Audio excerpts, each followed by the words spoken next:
Hey there. Tonight, I want to sit with you beside a quieter fire and ask a question that has lingered over this land for centuries. How did Iran survive when so many older kingdoms sank into dust, when capitals burned, when sacred fires dimmed, when libraries fell silent, and when the names of kings were left to the wind? Before we go any further, if you enjoy these slow journeys through dark history, you can leave a like, subscribe, and settle in with me for the long road ahead. Now let the room grow soft around you. Let your shoulders drop. Let your jaw unclench. Breathe a little slower. Imagine the candlelight lowering itself against the walls, and the fire speaking in a low orange voice, because we are going very far back tonight, to a land that kept losing empires and somehow kept its memory, long before the name Iran carried the weight it does now, before Persian kings looked west toward Babylon or east toward the steppes. There was only the plateau itself, a high and difficult country shaped by stone, distance, and thirst. If you were standing here with me, at the edge of that world in some vanished age, you would first notice the air. It would feel thinner than the heavy warmth of Mesopotamia. It would move across your face with a mountain dryness, carrying dust so fine it would gather in the seams of your clothes and the corners of your eyes. To the west, the Zagros rose in long broken folds, blue in the distance and dark where shadow gathered. To the north, the Alborz lifted their colder shoulders. Between them stretched plains, sal desert, river valleys, and hard uplands where every field, every village, every path had to be earned. This was never a gentle country. Winters bit hard in the passes. Summers pressed white heat into the lowlands until the ground seemed to crack under its own exhaustion. Water decided everything. Where streams descended from foothills, where snowmelt lingered, where river bent kindly through a valley, people settled, planted, traded, prayed, and buried their dead. Where water failed, silence spread very quickly. Honestly, I have always found it strange that so much of history is told as if land were merely a stage, a painted backdrop behind the movement of kings. Here the land was never passive. The plateau taught caution. It rewarded endurance. It broke large ambitions into smaller roads. It made every empire that rose upon it learn how to bend, divide, absorb, and wait. The earliest settlements in this broad, harsh country appeared thousands of years before the Common Era, especially in the southwest, near the lowlands that leaned toward Mesopotamia. There, in a region that later generations would call Elam, an old civilization gathered itself around the city of Susa. Susa is one of those names that seems to carry dust inside it. You can almost hear soft footsteps in corridors of mud brick and feel the dry warmth of walls that had held sun all day and released it slowly into evening. By around 3000 BCE, the Elamites had already built something sophisticated and durable. Temples rose above the surrounding streets. Scribes pressed signs into clay tablets while trade moved through the city in measured rhythms. Grain, textile, metals, animals, promises, Susa stood close enough to the great civilizations of Sumer and Babylon to trade with them, fight them, imitate them, and resist them. That alone tells us something about the people of this land. From the beginning, they lived not in isolation but in contact with stronger neighbors. And contact on such frontiers is never simple. Goods arrive. Armies arrive. Gods arrive. Words arrive. The challenge is never merely survival. The challenge is deciding what to take in and what to refuse. If you slowed this moment down, as I think we should, you might walk through ancient Susa at dusk. A temple stair still warm under your hand. A priest moving past with oil on his wrists and dust at the hem of his robe. The sweet, faint scent of storage grain in sealed rooms. Clay tablets drying on shelves. A merchant murmuring over weights and measures. Somewhere beyond the walls, donkeys shifting in the dark. Somewhere above, the first stars. Even then, the city had already learned the oldest lesson in Iranian history. To endure is not to remain unchanged. It is to remain yourself while changing again and again. Centuries passed. Kingdoms rose and were broken. The old Near Eastern powers thundered around the plateau. Assyrians, Babylonians, Elamites, each leaving scars, roads, ruins, and borrowed habits behind them. Then, beginning around the second millennium, before the Common Era, and continuing in waves, new peoples moved south and west from the steppes and lands beyond Central Asia. These were Indo-Iranian groups, pastoral, mobile, horse-knowing peoples carrying with them speech patterns, social structures, and sacred ideas that would alter the plateau forever. The movement was gradual, not a single flood, but many quiet arrivals. Families, herds, wagons, campfires on upland ground, children born under unfamiliar constellations. The older world did not vanish when they came. It mixed, resisted, adapted. Over generations, these migrants settled into the plateau's different zones and slowly became part of its memory. Among them were the Medes and the Persians. The Medes settled more toward the northwest, in cooler highlands near what would later become Hamadan.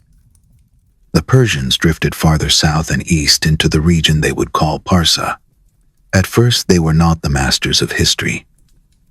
They were peripheral peoples, highland and steppe confederations viewed by the larger imperial courts to the west as useful at best and troublesome at worst.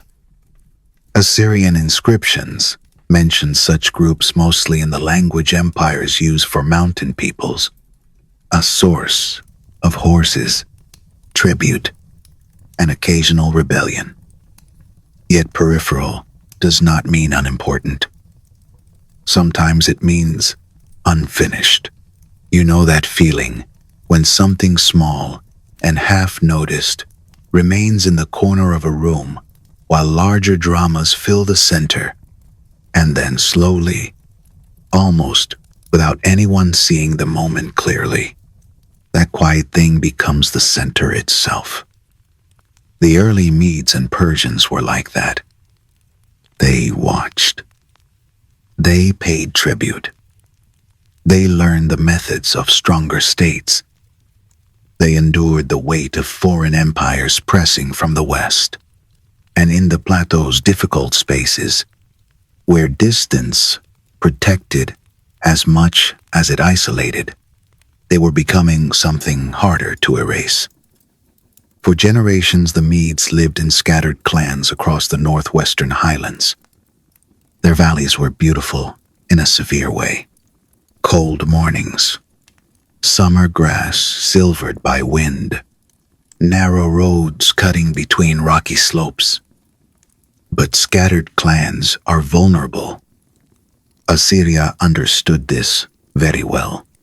The great Assyrian kings, whose armies could turn cities into ash and silence, looked upon the Median highlands as a useful outer zone, a place to extract tribute, recruit cavalry, and punish whenever obedience thinned.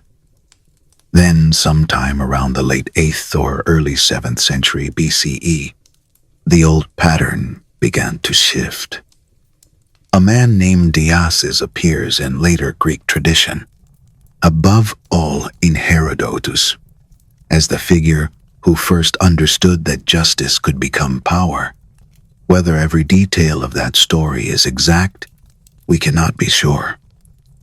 Ancient origin stories often polish the faces of founders until they gleam more brightly than real human faces ever do.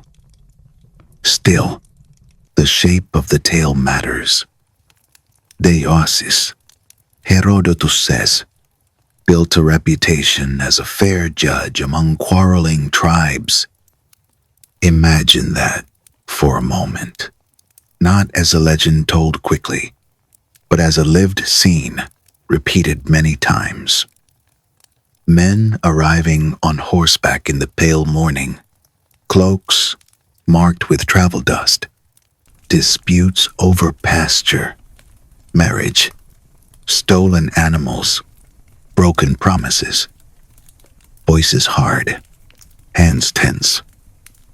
And there in the middle of it, one man listening with unusual patience, speaking not loudly, but decisively, giving answers that felt balanced enough that even the losing side had to admit they could live with them.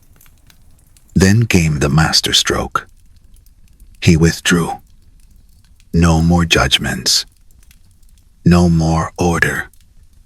The tribes fell back into old feuds and confusion. What had seemed like ordinary fairness now revealed itself as something more like necessity. In their discomfort, they chose him king. Whether the process happened exactly so is less important than what the story preserves. The Medes were learning to turn tribal respect into kingship, and kingship into state. Unity was no longer only sentimental or ceremonial. It was military. It was administrative. It was survival. Deiosis is said to have founded a capital at Ecbatana, set in the cool highlands, a place later remembered almost like a vision. Ancient accounts describe concentric walls painted in different colors, inner circles gleaming with precious metals. Perhaps the descriptions exaggerate. Ancient writers loved astonishment, but even exaggeration reveals a truth. Ecbatana represented the Median desire to become permanent. Not camp, but capital. Not clan seat, but center. If you imagine approaching Ecbatana in those early years, you might see its walls rising in bands through the mountain light.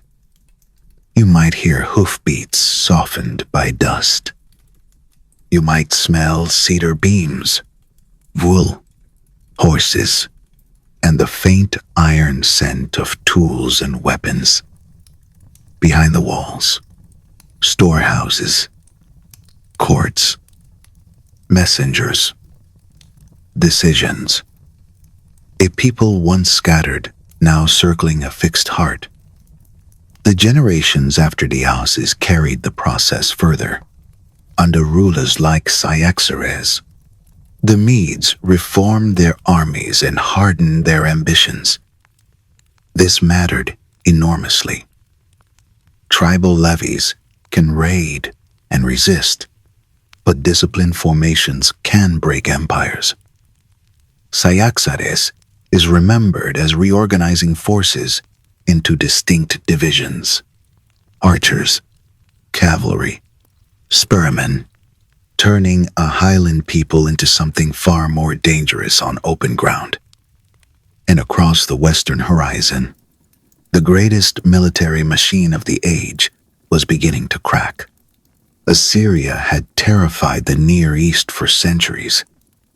Cities heard its name and reached for tribute before siege engines even appeared.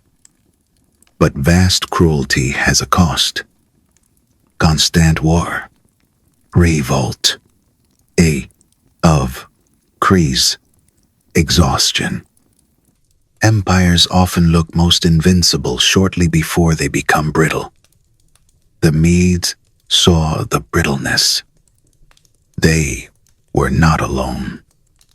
In Babylon, Nabopolassar also rose against Assyria, and an alliance formed between Median and Babylonian power. It was sealed, according to tradition, by marriage. Dynasties understand what families in small villages have always known. A promise is stronger when it is carried in blood. Then came Nineveh. The old Assyrian capital had once seemed beyond overthrow, a city of immense walls and royal certainty. But in 6 centuries BCE, after siege and assault, Nineveh fell. When a city like that dies, the event carries a different weight than an ordinary conquest. It feels almost cosmological, as if a star has gone out, fire in storehouses, gates broken, statues toppled or carried away, archives blackened. The terrible certainty of Assyria ending not with dignity, but with smoke. The Medes claimed broad lands from the north and east of the fallen empire. Their kingdom stretched wider than anything their ancestors in the highland valleys could have imagined. Under the last great Median king, Astyages, it became wealthy, powerful, and seemingly secure. Seemingly, that word matters. It always does in stories like this. Because in the southern province of Parsa, within the wider Median sphere, a Persian prince was learning how power worked. He was watching the court, the army, the rituals, the weaknesses. He was learning that empires often die, not when an enemy storms the walls, but when too many people inside have already stopped believing in them. His name was Cyrus, and the long night of Iranian history had just begun to gather one of its clearest flames. Cyrus did not begin as the master of a world empire. He began as a man with a lineage, a province, and an education in other people's power. Around 559 BCE, he became king of Anshan, a Persian kingdom small enough to be overlooked and important enough to be watched. For a while, he performed the role expected of him. Tribute was paid. Forms were observed. Messages moved between Persian and Median courts in the language of hierarchy. Outwardly, the order held. But outward order is a fragile thing. Under Astyages, the Median realm had already begun to soften from the inside. Royal suspicion thickened. Noble loyalties shifted. Court life, with all its careful ceremony, had grown tight with private resentment. Cyrus seems to have understood this very clearly. He did not rush toward open revolt like a young prince intoxicated by his own legend. He waited until the wood was dry. When the uprising came around 550 BCE, it did not unfold as a grand war of annihilation. It was stranger than that, quieter in some ways, more revealing. Median commanders defected. Some of the men meant to defend Astyages simply no longer wished to do so. The army did not shatter in a single theatrical instant, but it loosened and gave way. That is how old powers often end. Not always with a scream, sometimes with an inward sigh. Astyages was captured alive. Cyrus could have made a spectacle of vengeance. Many rulers would have. There is always a cruel pleasure in demonstrating that a grandfather's throne now belongs to his grandson, that a king who once looked down from a high seat now stands stripped of command and future. But Cyrus chose something more enduring than revenge. He absorbed. That choice matters more than a dozen battles. Median nobles retained rank. Court customs continued. Administrative habits were not thrown aside just because the face on the throne had changed. Cyrus understood that an empire is not only territory. It is trained hands, tax systems, roads, rituals, habits of obedience, local expectations, old fears, old comforts. Destroying such machinery can satisfy the emotions of conquest, but preserving it allows conquest to last. If you picture Ekbatana at the moment of transfer, it may not have looked like a city that had fallen. Doors still opened at dawn. Stable yards still smelled of straw and horse sweat. Servants still crossed polished floors with lowered eyes. Scribes still unrolled records. The lamps still burned in the same brass bowls. Only the center had shifted. The authority in the room had changed, and everyone, from the highest counselor to the least noticed porter, would have felt that shift in the breath before words, in the hesitation before names, in the angle of the head when entering a chamber.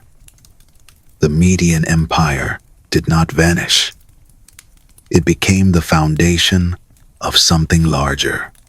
And Cyrus, who had begun by inheriting one border kingdom, suddenly stood at the center of an imperial machine. He did not stop. To the west lay Lydia, ruled by Croesus, whose wealth had become a proverb even in the ancient world.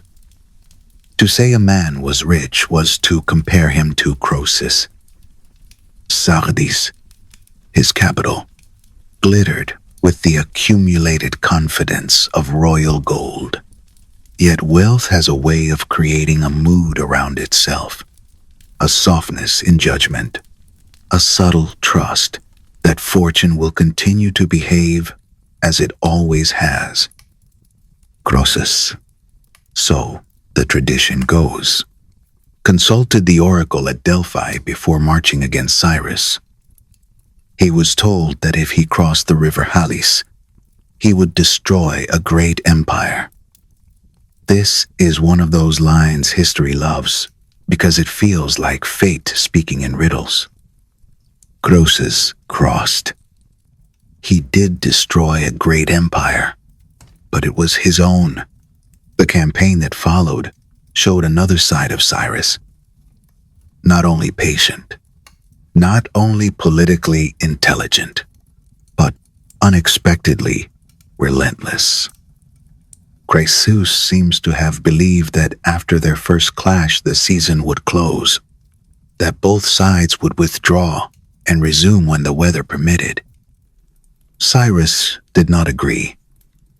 He pushed forward through the colder months, across distance and expectation, and reached Sardis before Lydia was prepared for the full consequences of its own miscalculation.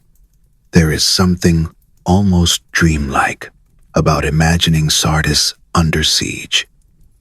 Rich fabrics stored in dark rooms, gold vessels hidden and then found, courtiers who had spent years practicing elegance suddenly listening for the sound of enemy movement on the walls, horses stamping in the cold, lamps guttering in rooms that had once hosted music and polished conversation.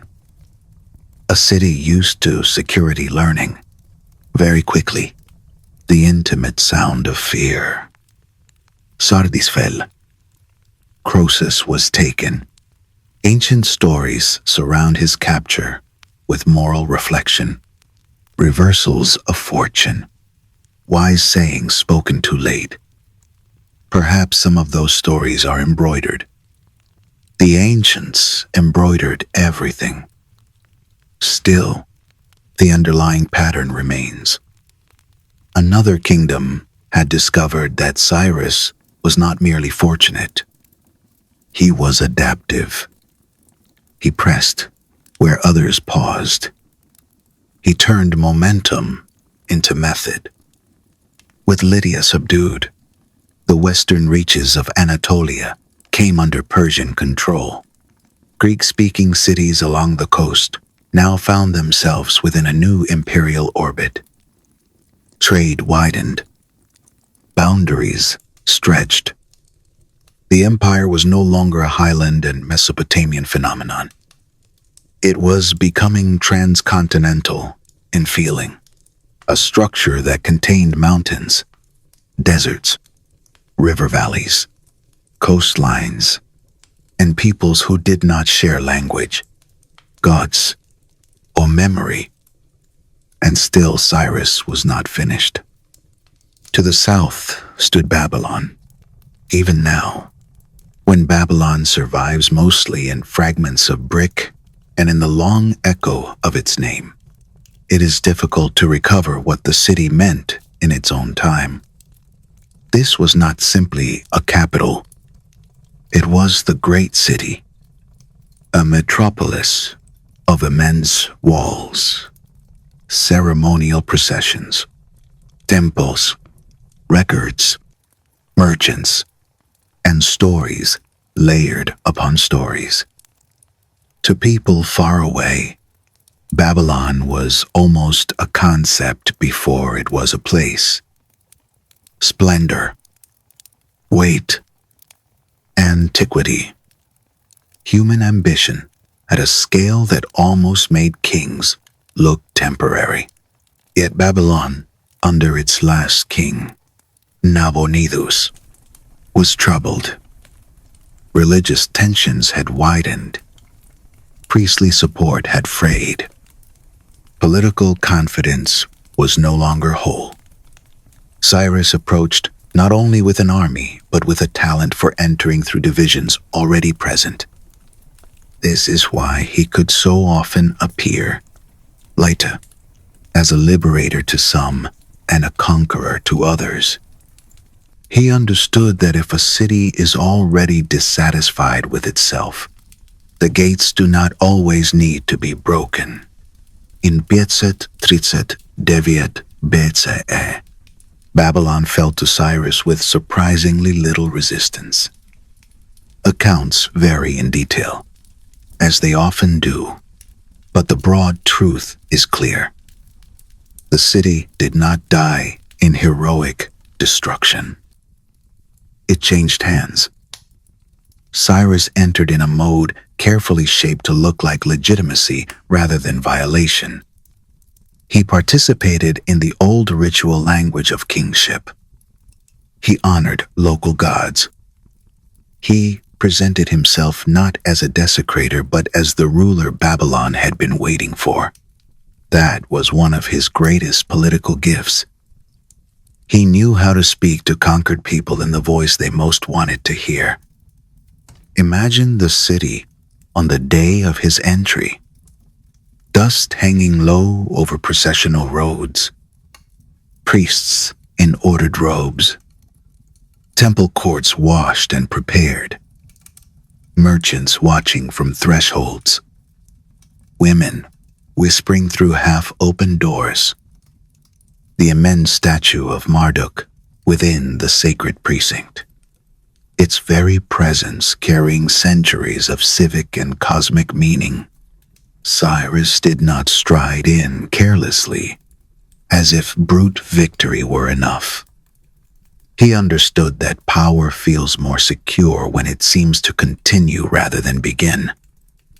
And then came the gesture that would outlive almost all of his campaigns. The small clay text known today as the Cyrus cylinder preserves in formal language a vision of kingship that later ages would remember with something close to reverence.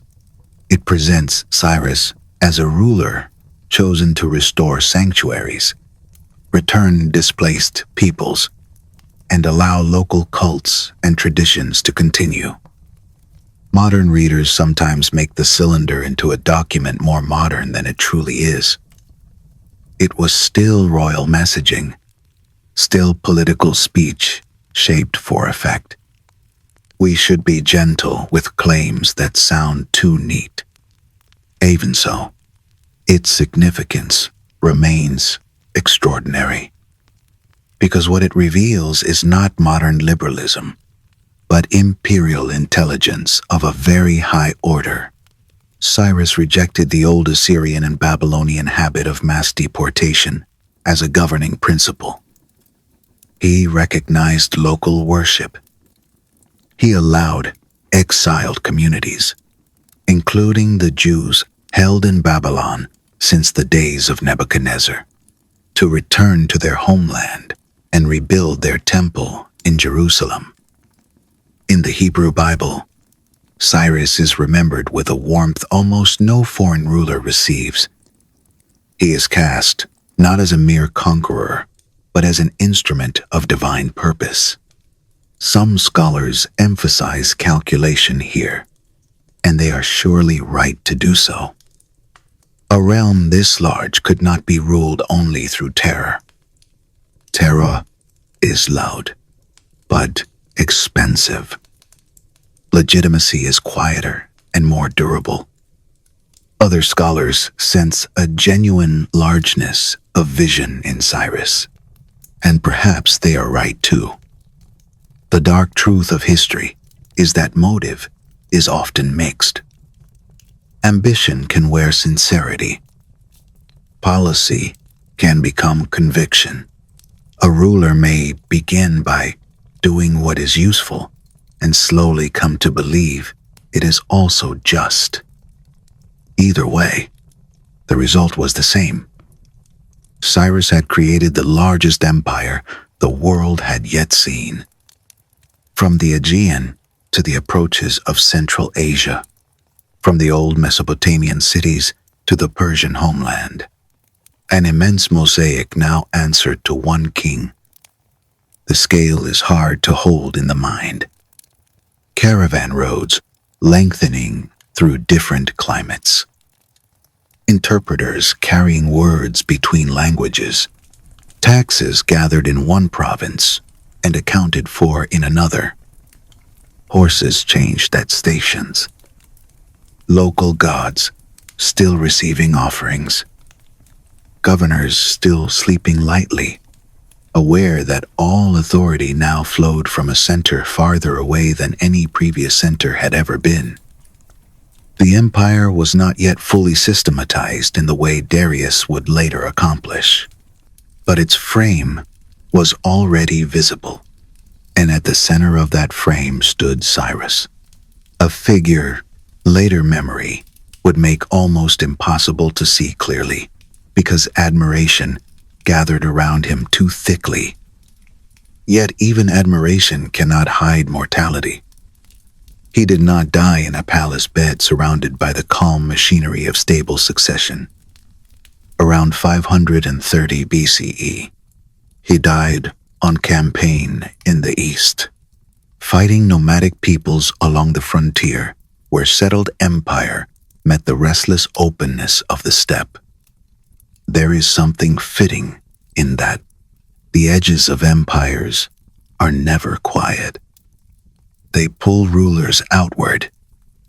They remind every king that maps are only temporary agreements with geography and violence. His body was brought back to Pasargadae, in the Persian homeland. There, instead of a vast and theatrical tomb, he was laid in a structure remarkable for its restraint. A stone chamber raised on steps, simple, grave, almost severe. Even now, the tomb feels less like a boast than a pause. If you were standing before it in the late afternoon, you might notice how little it tries to overwhelm you. Stone warmed by the declining sun, dry grass moving faintly nearby. A stillness that feels older than any individual grief. Ancient travelers reported an inscription that said, "I am Cyrus, King of Kings. Do not begrudge me this small monument." Whether the words stood exactly so, we cannot prove. But they are perfect for the mood the place still carries. Small monument, vast empire. That contrast says almost everything. The man who had overthrown the Maids, taken Lydia, entered Babylon, and redrawn the political shape of the known world, lay under a quiet roof of stone. Around him, the question every empire eventually faces was already beginning to stir. Who follows? Who holds together what one extraordinary life has assembled? Who inherits not merely land and treasure, but momentum, expectation, and the dangerous illusion that greatness passes naturally from father to son? Cyrus had left behind glory, territory, and a method.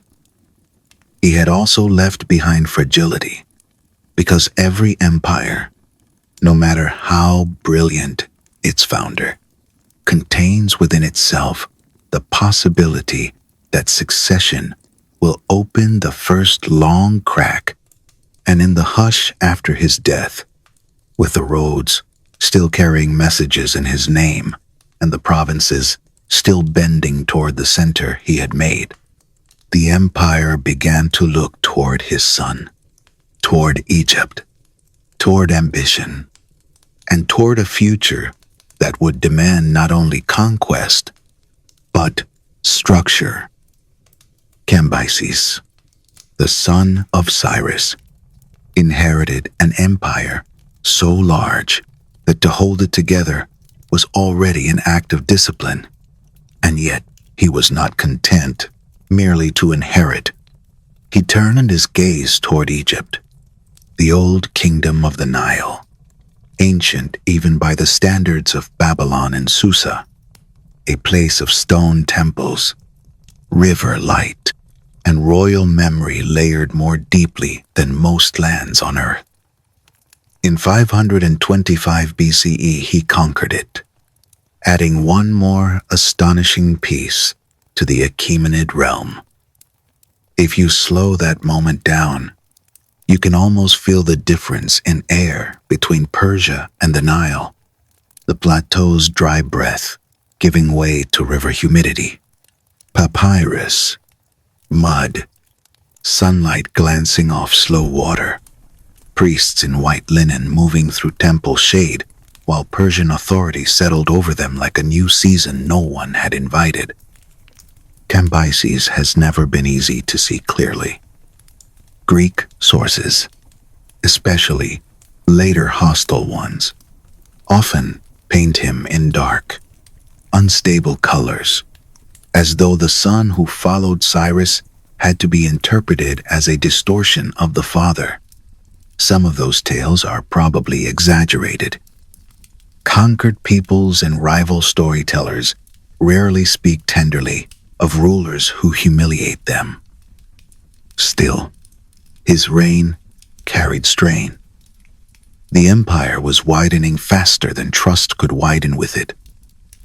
Distance always creates a kind of loneliness around kings. Messages take longer. Rumors move faster. Provincial loyalties become difficult to read. The sovereign in the center knows more than anyone and less than he imagines. Then came the crisis. In 522 BCE, while returning from campaign, Cambyses died under circumstances that remain shadowed. Ancient accounts differ. Accident, illness, despair. Perhaps a mixture of event and invention. What mattered was that he left no unquestioned succession. Into the vacuum stepped a man called Gaumata, a magus, who claimed to be Bardia, known to Greek tradition as Smerdis. The brother Cambyses had secretly killed years earlier. It is one of history's most unsettling moments, because even now certainty slips away when you try to hold it. Was Gaumata truly an impostor, knowingly wearing another man's name? Or did later victors blacken a rival with the convenient ink of fraud? We cannot be sure. The surviving evidence comes mostly through those who benefited from his fall, and winners are seldom neutral archivists of the truth. What is clear is that many across the empire accepted him, at least briefly. That fact alone tells us something dangerous. A throne is never supported by bloodline alone. It rests on recognition.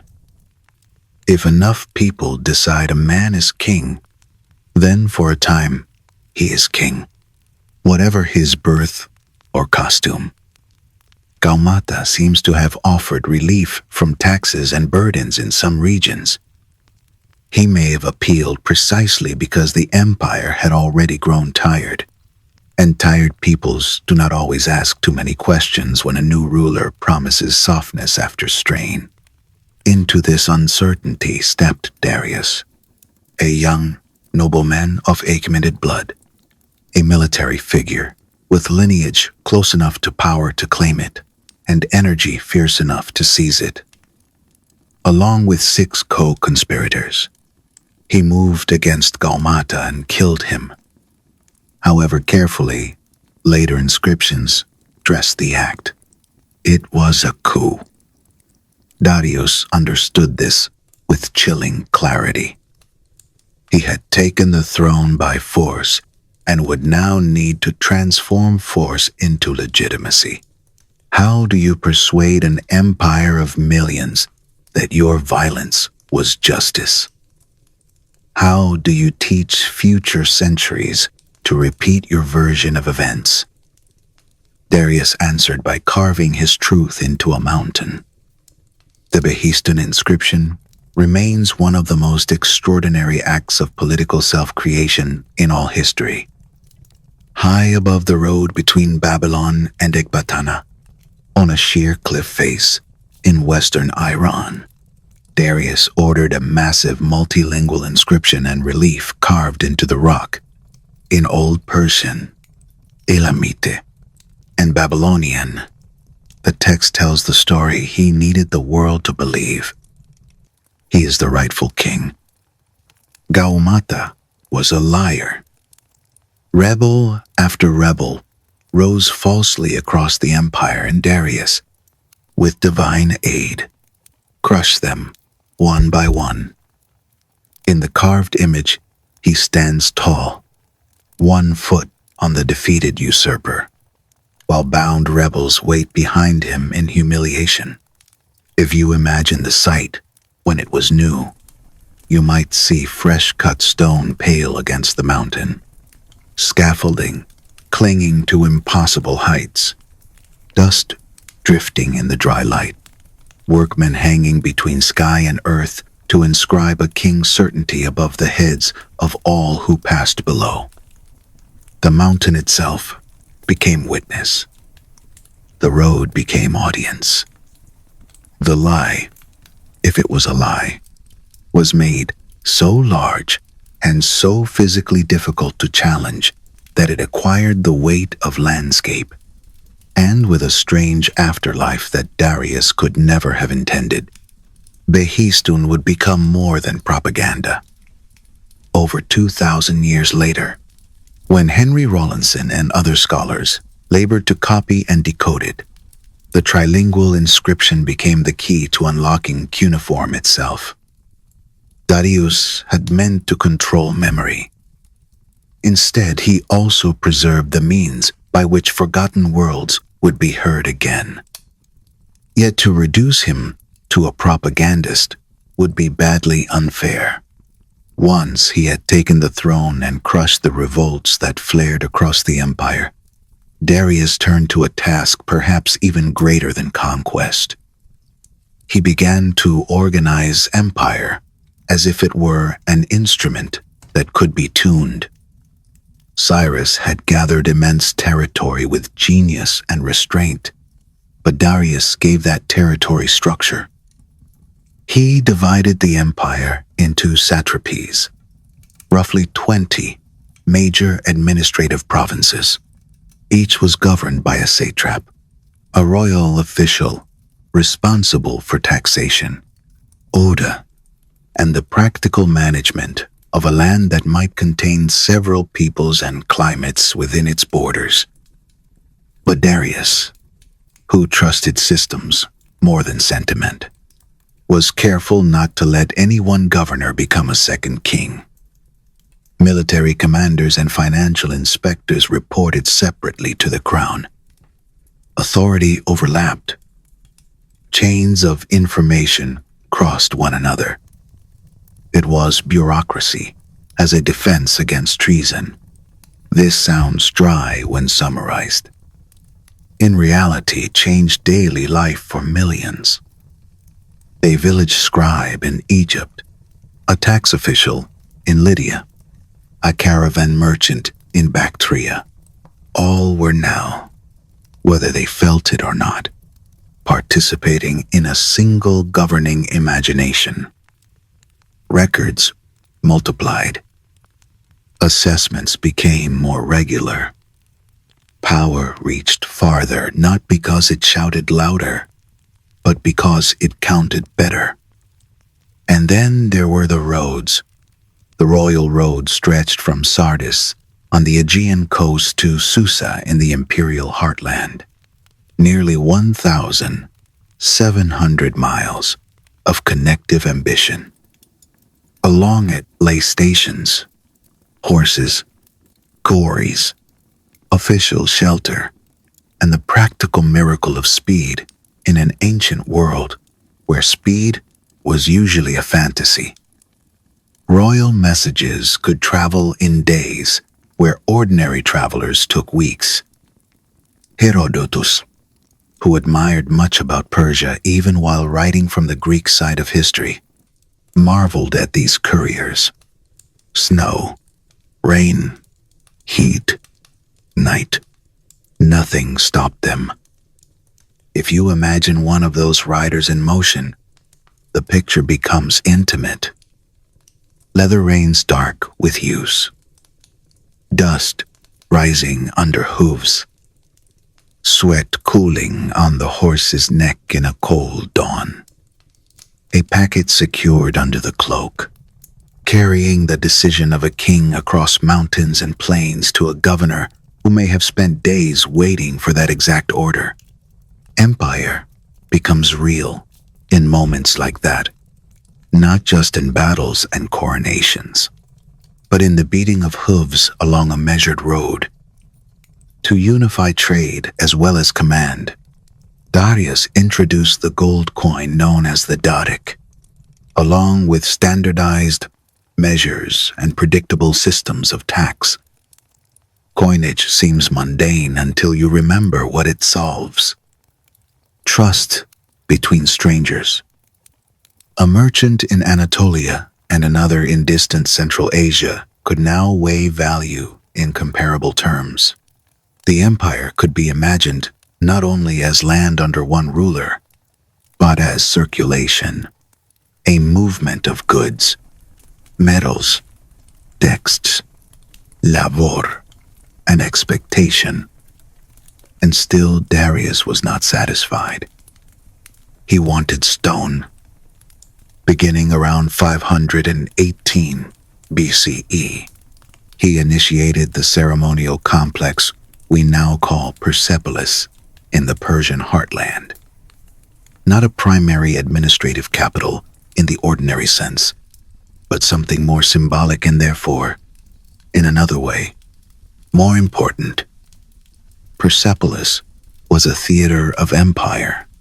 Raised on a great terrace beneath the mountain, it gathered columned halls, relief-carved stairways, reception spaces, storage rooms, and processional approaches into a single statement.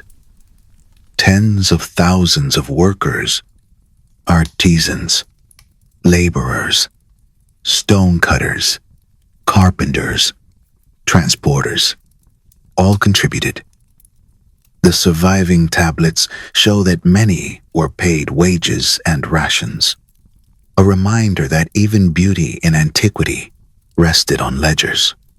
If you were to arrive there in its youth, climbing the broad stairs under a pale morning sky, you would see reliefs showing delegations from every part of the empire bringing tribute. Medes, Persians, Egyptians, Lydians, Bactrians, each rendered with care, each carrying textiles, vessels, animals, precious things from their own lands. The message was unmistakable. Diversity ordered, distance domesticated, difference made to ascend one stair toward one king. For a while, it worked. But empires, however well arranged, do not control every border of feeling. Along the western coast of Anatolia, in the Greek-speaking cities of Ionia, Persian rule remained stable only so long as local balance is held. By 499 BCE, unrest broke open. The revolt began in Miletus and spread among cities that resented both their tyrants and the imperial frame behind them. Athens sent support, modest in numbers, but enormous in consequence. When rebels burned Sardis, Darius took the insult personally. There is an old story that he ordered a servant to remind him daily of Athens so that vengeance would not cool. Whether or not the scene happened exactly so, it rings true to the emotional logic of kingship. Great rulers often speak of policy, but humiliation lodges in them like grit beneath the eyelid. The Ionian revolt was crushed by 494 BCE. Miletus fell. Its people were scattered. The empire had proven it could punish rebellion. Yet punishment alone was no longer enough. Darius now turned toward the Greek mainland itself. His first expedition failed when storm destroyed much of the fleet off Mount Athos. Weather, that patient mocker of human plans, intervened where enemy action had not. 2 years later, he tried again. Persian forces crossed the Aegean, burned Eretria, and landed on the plain of Marathon northeast of Athens in 490 BCE. What happened there has become one of those events so often retold that it risks hardening into symbol. But for the men who stood on that ground, it was not symbol. It was dust, armor weight, thirst, noise, waiting. The Persians had numbers and experience. The Athenians had urgency, discipline, and the sharp knowledge that defeat would mean something more intimate than an abstract shift in power. The Greek hoplites charged. The lines met. The Persian wings pressed. The Greek center bent, and then the Greek flanks closed inward. Persian losses were severe. The invaders were driven back to their ships. Athens had survived. Marathon did not destroy Persia. That matters. Darius still ruled an empire beyond anything the Greeks had ever assembled. But Marathon introduced a new and troubling possibility into the old imperial confidence. Resistance on the western edge was not merely theatrical. It could succeed. Darius died in 486 BCE before he could return to finish what he had begun. The empire he left behind was still magnificent, still systematized, still richer and larger than any rival.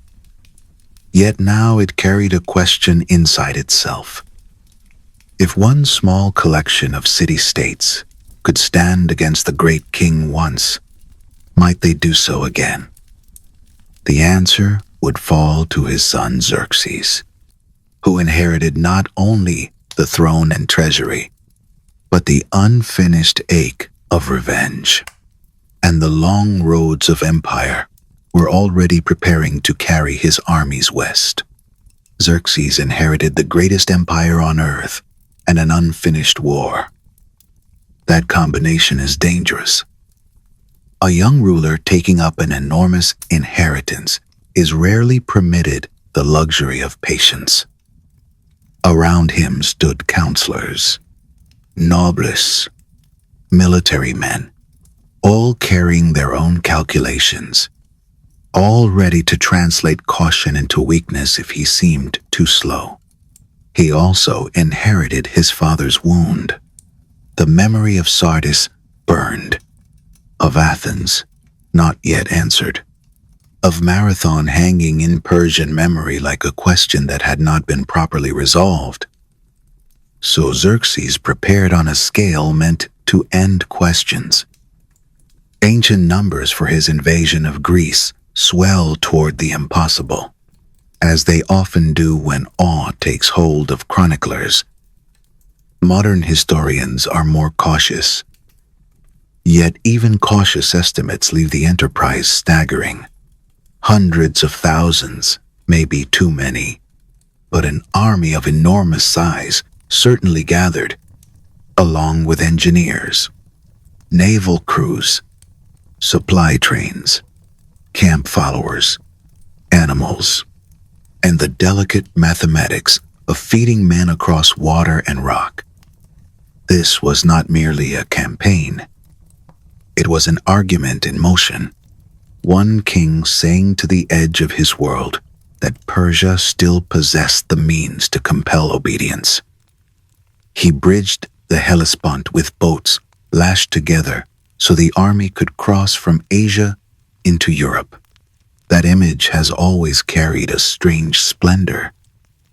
Water covered with linked vessels, planks laid over them, ropes drawn tight, men and animals moving above a strait that had separated continents, and now, for a few days, seemed to submit to imperial will. Ancient stories tell that when a storm destroyed the first bridges, Xerxes had the waters whipped, as though the sea itself had committed insubordination. The tale may exaggerate. It may also be emotionally true. Kings at that altitude of power often begin to treat nature as another official to be disciplined. The Greeks, fractured and quarrelsome in ordinary times, now faced the necessity of standing together. They had fewer men, fewer ships, fewer resources, and almost no margin for error. The defense of Greece would become a sequence of delays, sacrifices, maneuvers, and impossible calculations. At Thermopylae in Susa Bza, the narrow pass between mountain and sea offered the defenders one brief advantage. A small force under the Spartan king Leonidas, joined by allies from other Greek cities, held the Persian advance for days. Much later, memory would concentrate almost entirely on the 300 Spartans, polishing them into a legend of isolated heroism. In truth, several thousand Greeks fought there. Yet legend keeps returning to the Spartan core, because history is drawn to scenes where a few people stand very still while a larger world presses toward them. If you imagine the pass in those days, it feels close, compressed, almost intimate despite its fame. Salt air moving in from the Gulf, rock faces holding heat, bronze armor growing heavy under sun, men sleeping lightly, knowing every dawn might be the one that breaks them.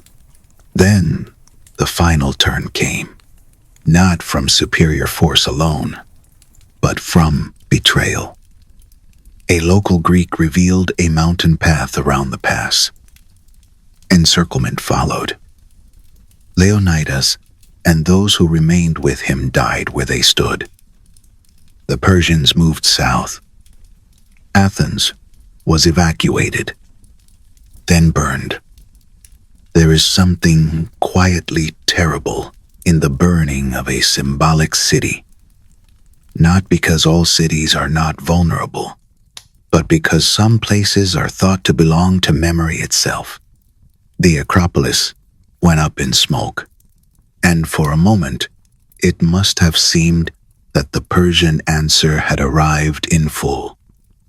Darius was avenged. Marathon was balanced.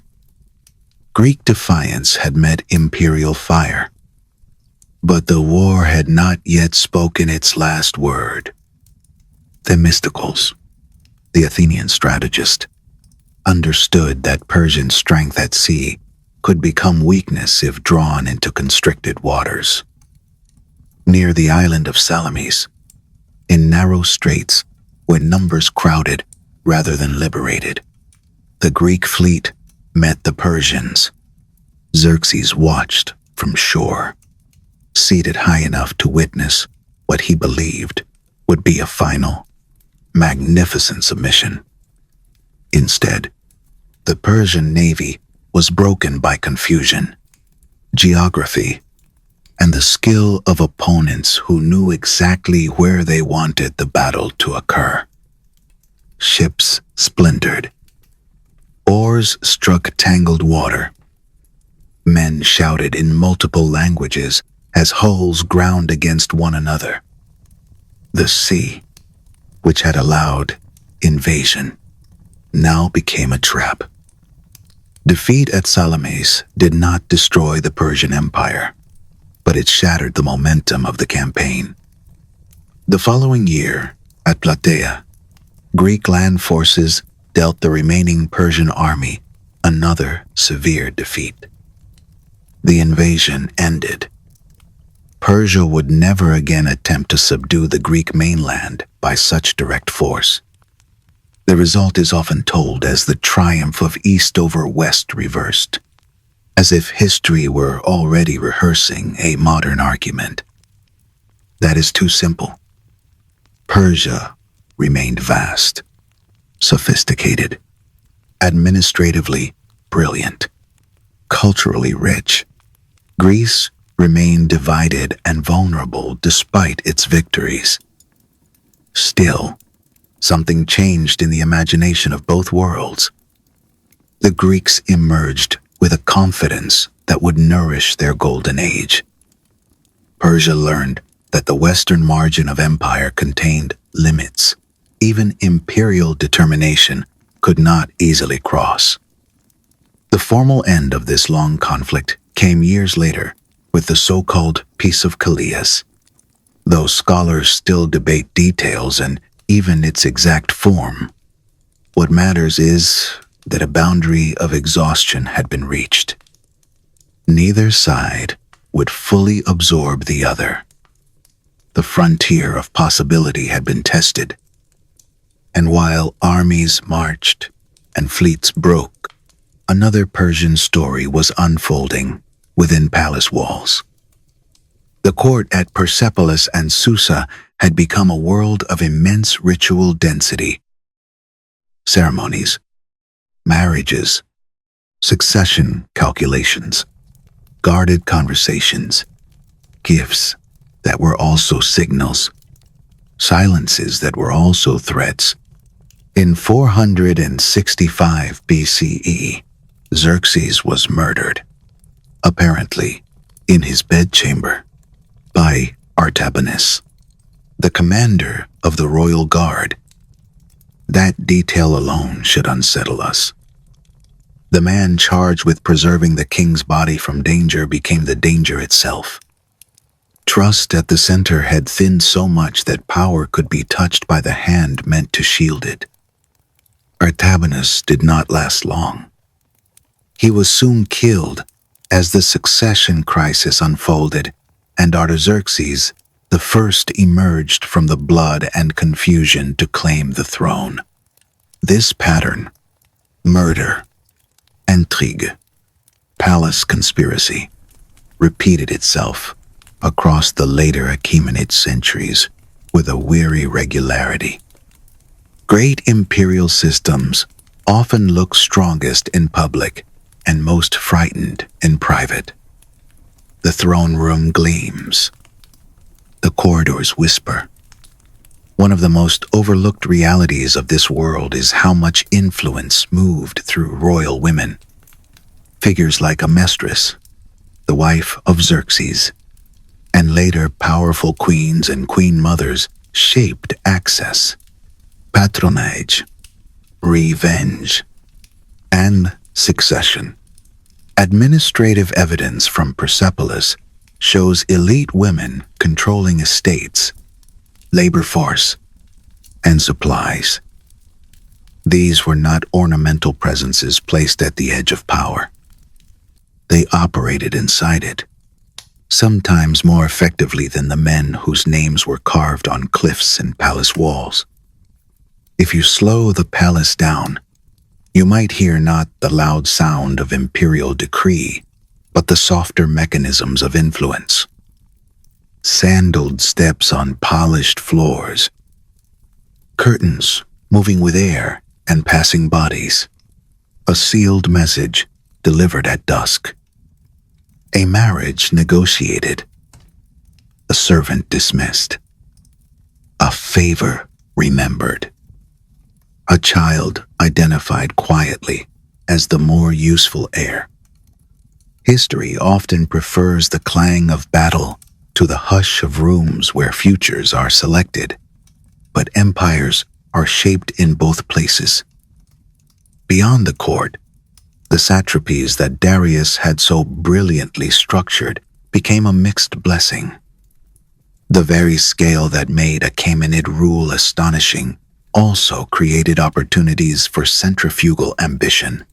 Provincial governors controlled wealth, armies, regional loyalties, and information. When the center weakened, they could drift toward autonomy. The great satrap's revolt in the 4th century BCE made this danger unmistakable. Multiple Western satraps challenged royal authority, coordinated resistance, and revealed that provincial strength had become difficult to command from afar. The empire survived these convulsions, but not without cost. Every rebellion taught subjects that royal power could be contested. Every succession crisis taught nobles that kings could be made or unmade. Great structures do not usually collapse the first time their internal beams strain. They survive, adapt, settle, and in surviving conceal how much damage has already been done. Through these long decades, Zoroastrian thought offered something the politics of court and satrap could not: a stable moral architecture. The old faith associated with Zarathustra framed existence as a struggle between truth and falsehood, order and the destructive force of the lie. Persian kings had long found in this language a way to present their rule as more than administration.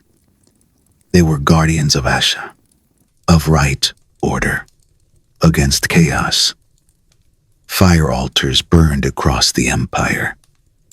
Priests, the magi, tended rituals that connected daily life to cosmic balance. However varied local practice may actually have been, the ideal mattered. It gave Persian kingship a seriousness beyond taxation and conquest.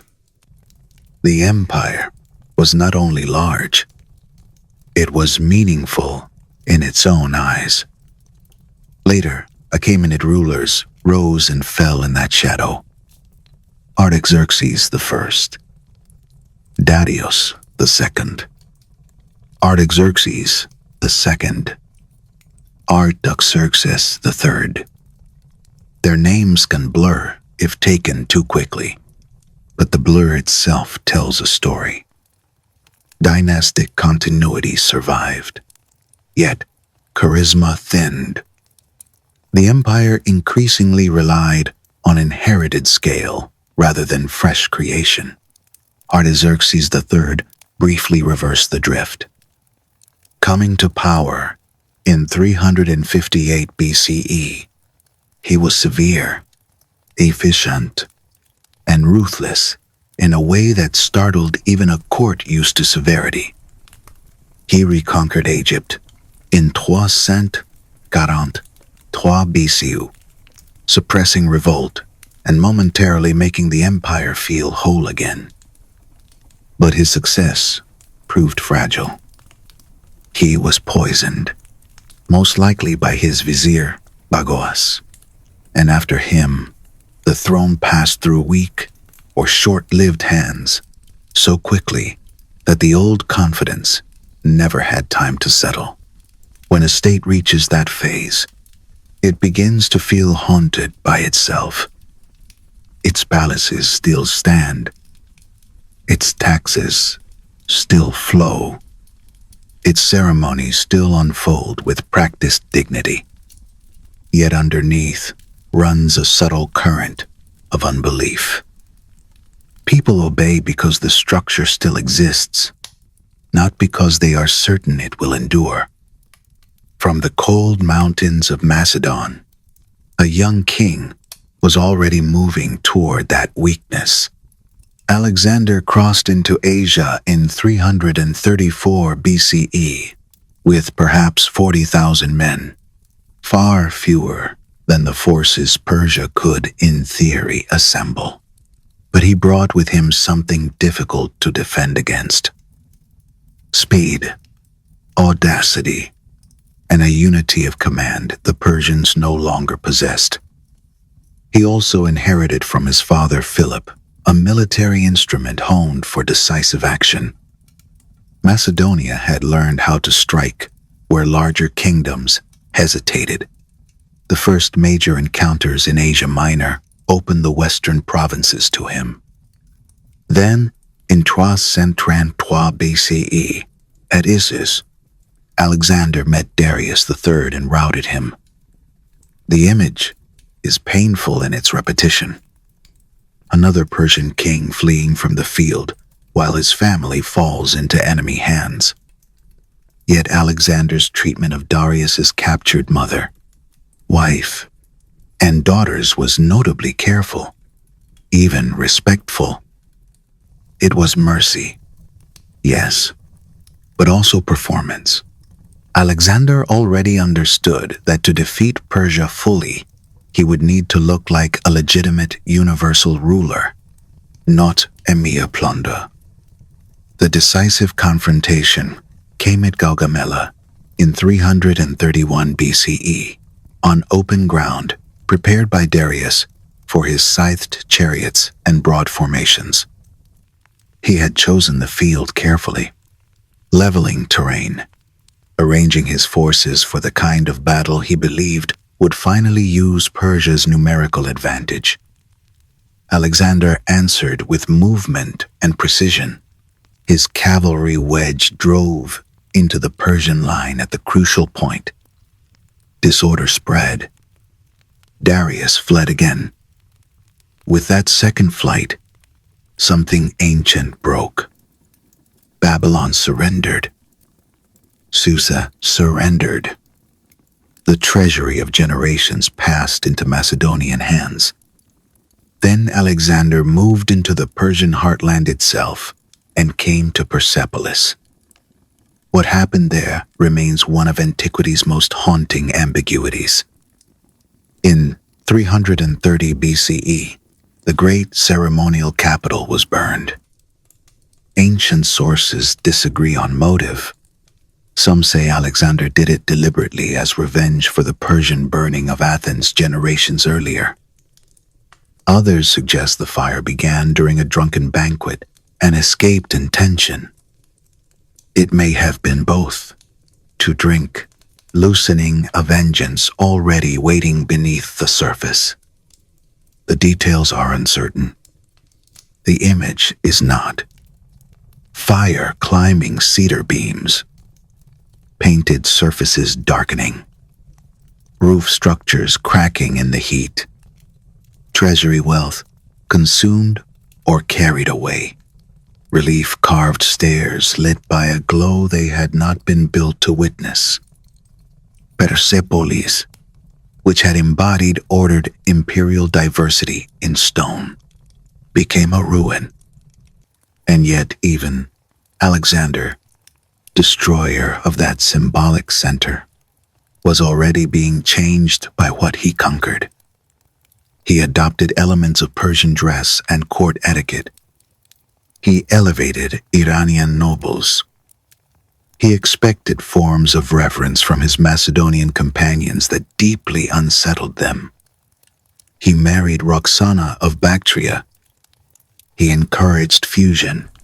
However impossible the project may have been in practice, he was trying not merely to rule Persia, but to become the kind of king Persia could recognize. That attempt tells us something profound. Even in defeat, Iran was not passive material.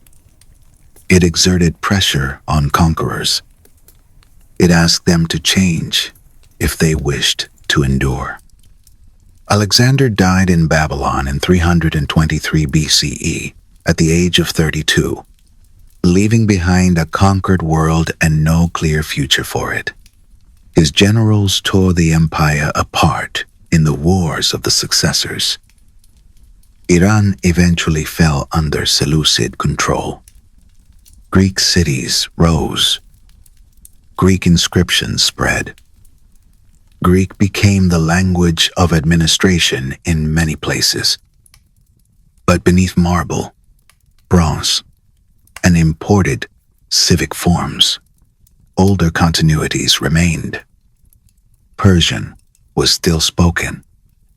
Fire temples still burned. Local elites still remembered other dynasties, other roads, other kings.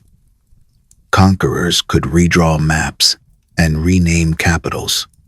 They could not erase the plateau's memory. And from Iran's northeastern distances, where empire always begins to fray before it is remade, another power was already stirring in the dust, waiting for the Hellenistic world to grow tired enough to be entered and changed from within.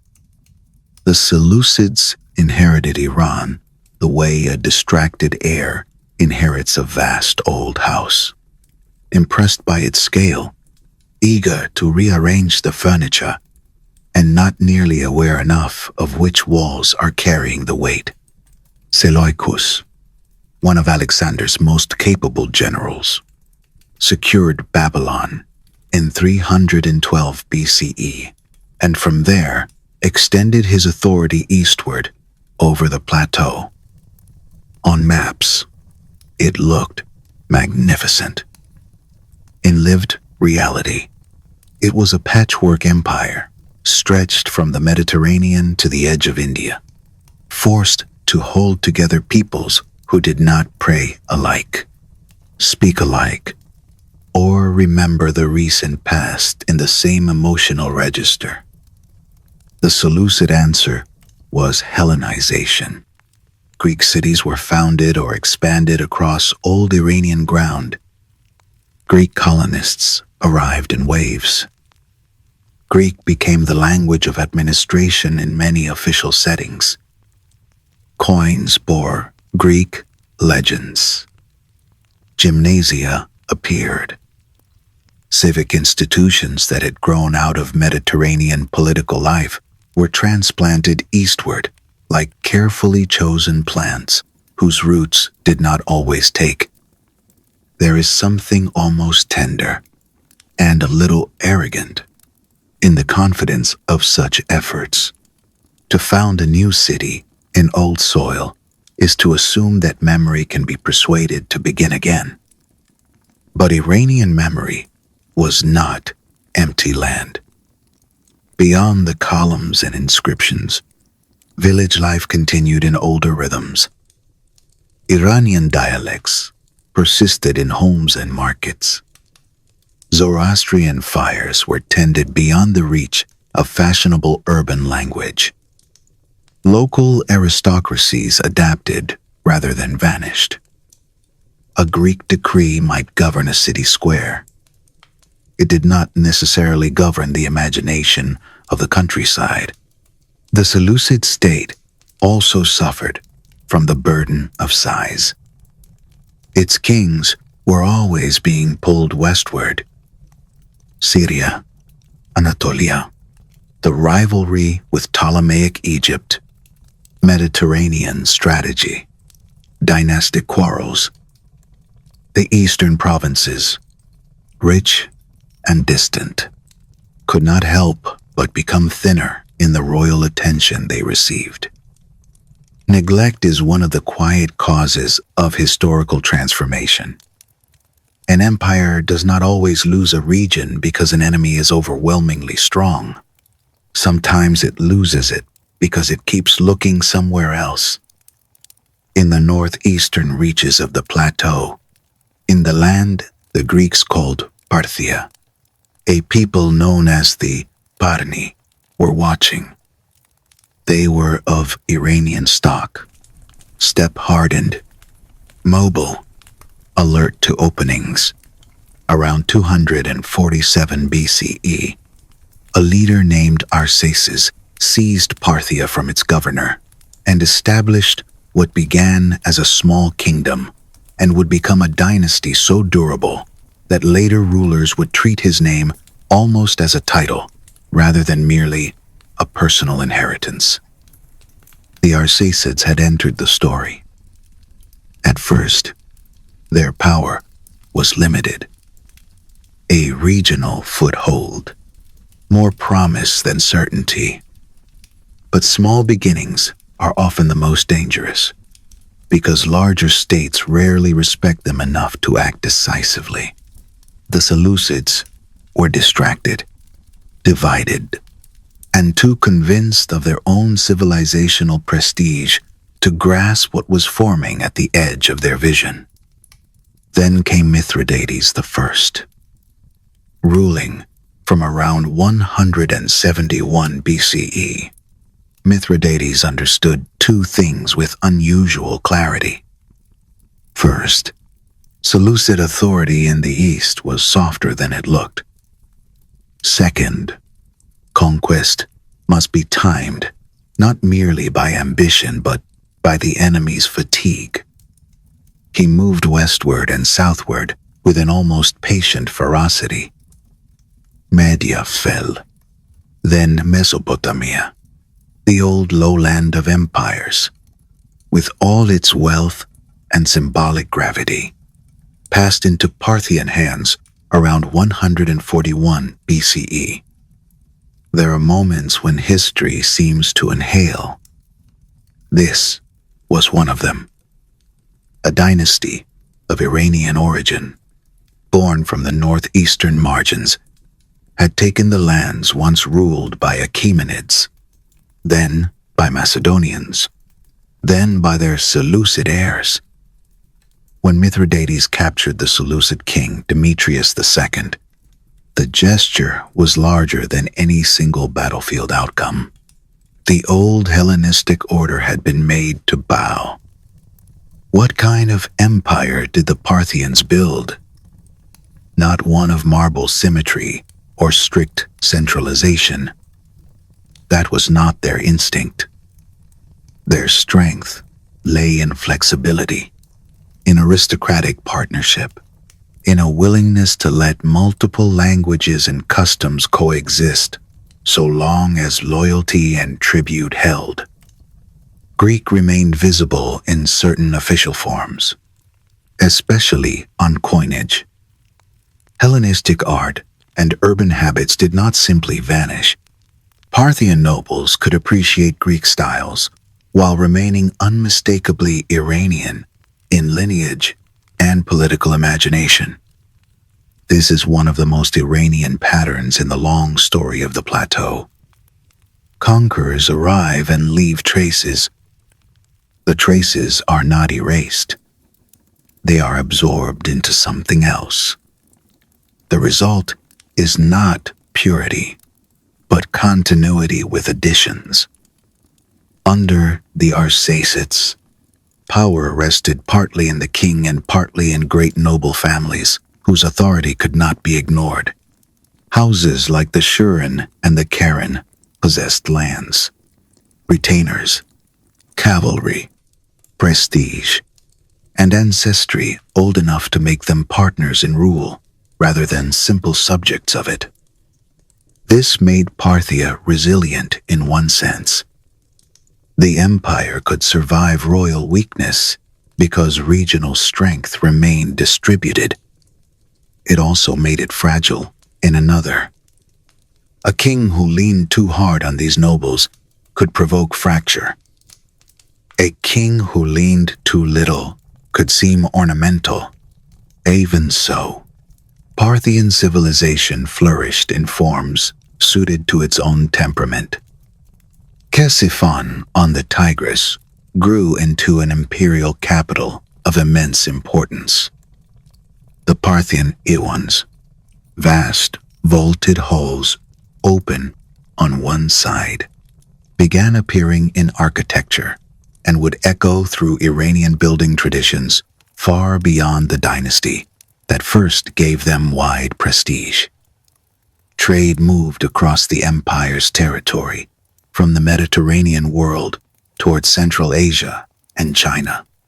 Horses, textile, metalwork, precious goods, stories, religious ideas, all crossed these lands in a steady circulation of wealth and influence. And then Rome came close enough to feel the heat of contact. The Roman Republic, then Roman power in its imperial form, had been expanding eastward with the confidence of a state accustomed to winning. To Romanize, Parthia was a rival, but also fatally, a potential prize. Rich, exotic, and perhaps conquerable. In Persepolis, BCE, Marcus Licinius Crassus, the richest man in Rome, and desperate for military glory to match his political stature, marched east with 7 legions. He expected an eastern campaign to complete his reputation. What he found instead was one of the greatest humiliations Rome ever suffered. At Carrhae, the Parthian commander Surena met the Roman legions not with the kind of battle Crassus wanted, but with the battle Rome was least prepared to solve. Parthian cavalry, especially horse archers and heavily armored cataphracts, moved across the open terrain with unnerving fluidity. The Romans were built for disciplined, close-range, infantry domination. The Parthians refused to give them the satisfaction of fixed engagement. Arrows rained down. Pursuits led nowhere. The famous Parthian shot, arrows loosed backward while riding away at speed, turned retreat into a weapon. If you imagine the Roman soldiers there, the experience must have felt unreal. Heat rising from the plain, armor growing heavier with every hour, shields thudding with arrow strikes. The enemy always near and never quite graspable. Camel trains behind the Parthian lines brought fresh supplies of arrows, and the Romans slowly realized that the storm would not simply spend itself. Their discipline became a kind of trapped courage. Crassus died in the aftermath, and with him died Rome's illusion that Eastern conquest would proceed by habit. The psychological impact lasted for generations. Roman standards captured at Carrhae became symbols of shame until Augustus later recovered them through diplomacy. A triumph celebrated almost as if it had been won by battle. Rome had learned to fear the Eastern cavalry world. Persia, in its Parthian form, had reminded the Mediterranean that not all roads led one way. The frontier between Rome and Parthia settled into a long tension. Armenia became the usual buffer, chessboard, and wound. Campaign followed counter-campaign. Treaty followed raid. Emperor followed king. And the border on the Euphrates shifted less than the blood spent trying to shift it. Mark Antony failed in the east. Later, emperors came and went.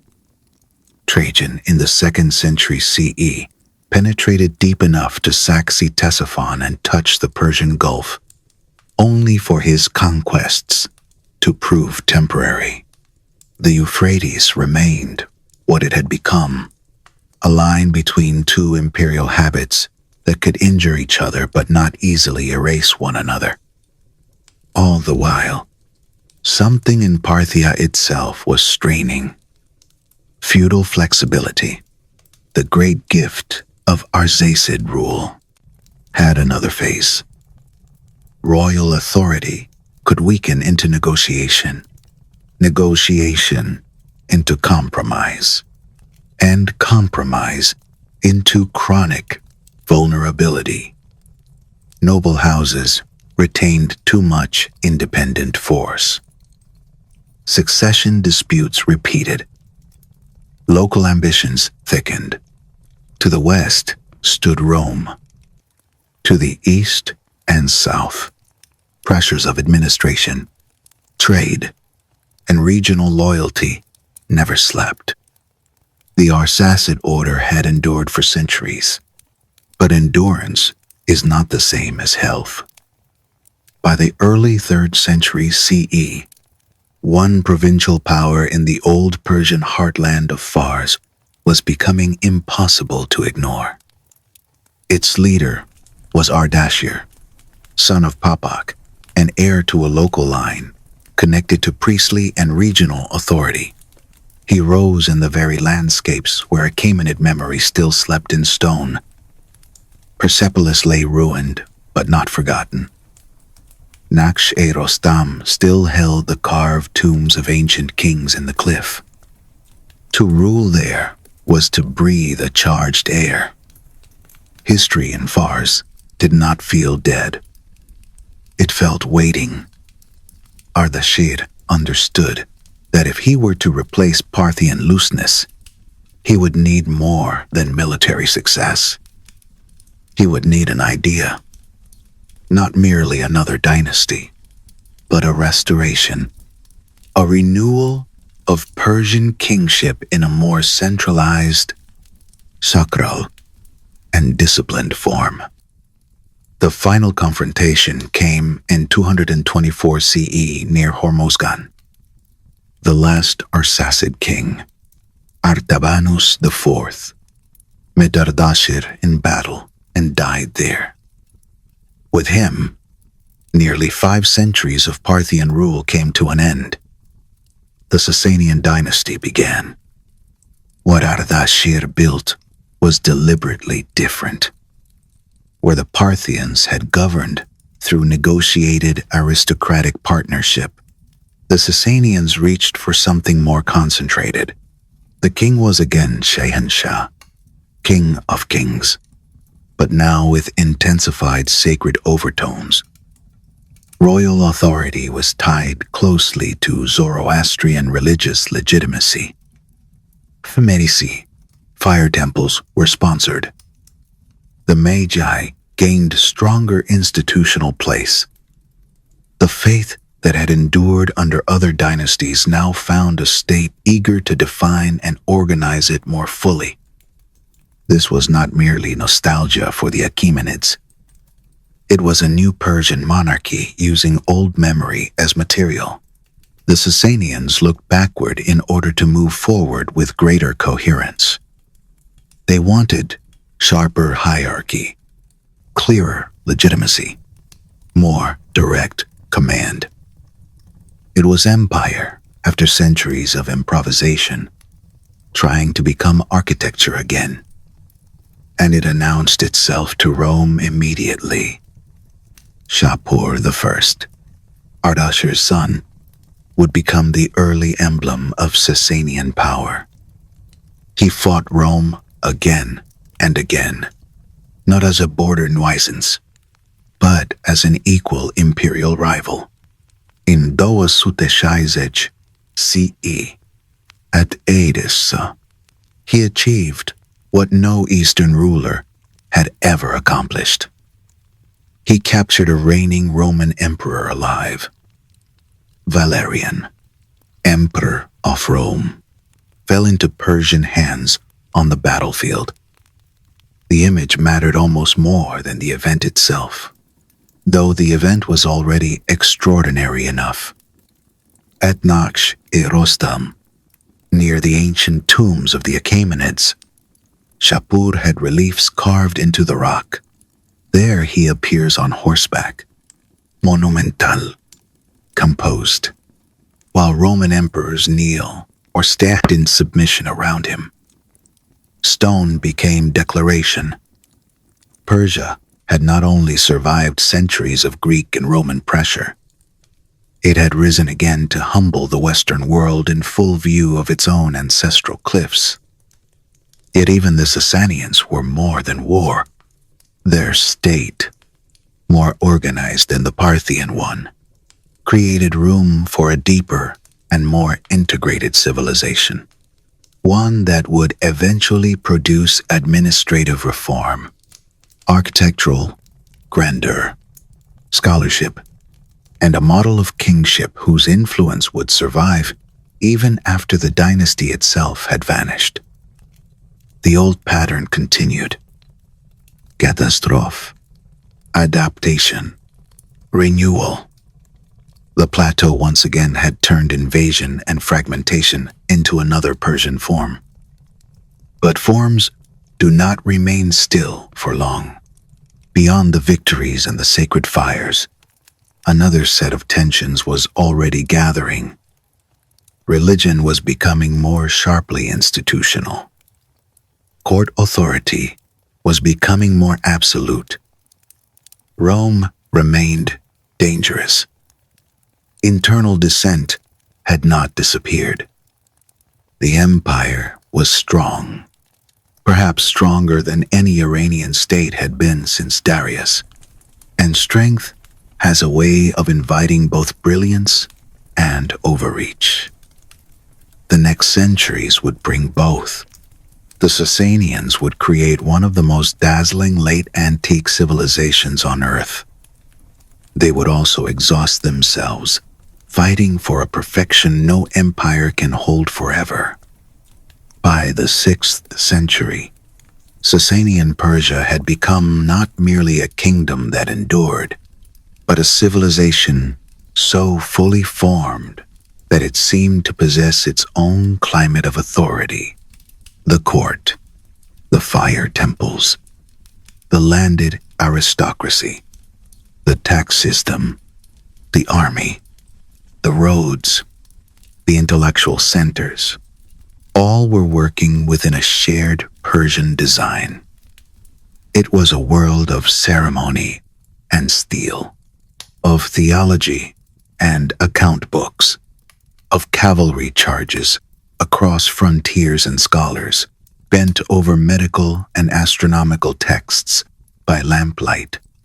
No ruler expressed that mature confidence more clearly than Khosrow I, who came to the throne in 531 CE and would later be remembered as Anushirvan, the immortal soul. Titles like that are easy to dismiss as flattering excess, but in his case, they reflect something genuine. He was not merely another king inheriting greatness. He was an organizer, a cold repairer of damaged things, a man who understood that survival in history depends as much on administration as on battlefield courage. When Khosrow took power, the empire had recently endured internal upheaval and the social aftershocks of the Mazdakite movement, a religious and social challenge that had disturbed noble privilege and royal stability alike. He answered not with softness, but with disciplined reconstruction. Provinces were more carefully defined. Military command was divided into major regional sectors, so that the empire would not rely too heavily on one central concentration of force. Land surveys enabled taxation to be fixed according to more stable criteria. A peasant, a landlord, a local official, all could know with somewhat greater certainty what was owed. That may sound austere, but there is a kind of mercy in predictability. Arbitrariness exhausts a society. When taxes arrive like storms, no one can plant with peace in the mind. Khosrow gave the empire a harder frame, and in doing so made it more governable. He also sharpened the class structure into clearer lines. Priests, warriors, scribes, and commoners, each with a recognized role in the social body. It was rigid, certainly. It could be unjust. Yet it also gave late Sasanian society a legible shape. Everyone knew, or was meant to know, where they stood. If you were to walk through the empire in those decades, you would find not one uniform landscape, but a connected variety. Snow in the mountain passes, date palms in the south, the vaulted monumental spaces of state architecture, the murmur of legal business in administrative centers, caravan bells crossing dry distances, priests tending sacred fire, with the same careful motions their teachers had shown them. The empire had weight, not only physical weight, though that too, but institutional weight. It rested on habits repeated so long they began to feel like nature. And then there was Gundashapur, in the southwestern province of Khuzestan. This city and its academy became under Sasanian patronage one of the most extraordinary intellectual centers of late antiquity. Greek philosophical and medical traditions, Indian mathematics, Syriac scholarship, Persian administrative practicality, all could meet there under a royal atmosphere that valued usefulness and learning together. The academy's physicians, translators, and thinkers participated in a quiet work that would outlast dynasties. Knowledge was being gathered, compared, translated, refined. Honestly, there is something deeply moving about that. Outside the walls of such places, kings plotted and armies marched and frontiers bled. Inside, people argued about anatomy, aid stairs, geometry, language, the proper preparation of remedies, the movement of fever through the body. Civilization continues in rooms where attention is given to what does not shout. Sasanian art also reached a high and unmistakable form. Silver plates showing royal hunts, textiles of astonishing intricacy, rock reliefs where kings received diadems from divine figures or appeared mounted above defeated enemies. Court culture carried a scent almost palpable across the sources. Incense, polished metal, horse sweat, to silk, cheddar, oil lamps, parchment, the dryness of ceremonial halls that have witnessed generations of footsteps and proclamations.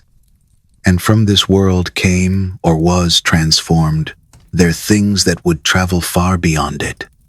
Chess, refined at courtly tables, polo played with exhilarating speed, stories and ethical literature that would later move into Arabic and then further west. But no high civilization exists in stillness. Rome's eastern heir, the Byzantine Empire, remained Persia's relentless rival. The great late antique struggle between these two empires became almost geological in duration. Fortresses taken and retaken, Armenia contested, Syria raided, treaties signed with the heavy weariness of powers that know neither can leave the other alone. Khosrow I fought the Byzantines repeatedly, sometimes with success, sometimes with stalemate, always at immense cost. War in that age did not merely kill soldiers. It consumed coin, grain, roads, confidence, and years. His successors inherited both the brilliance and the burden. By the time Khosrow II came to power in the late 6th century, the old Persian dream of supremacy over the Western rival had not vanished. If anything, it had grown more seductive. At first he suffered loss and instability, even being restored with Byzantine assistance after internal revolt. That irony matters. Enemies can become temporary saviors in the complicated arithmetic of dynastic politics.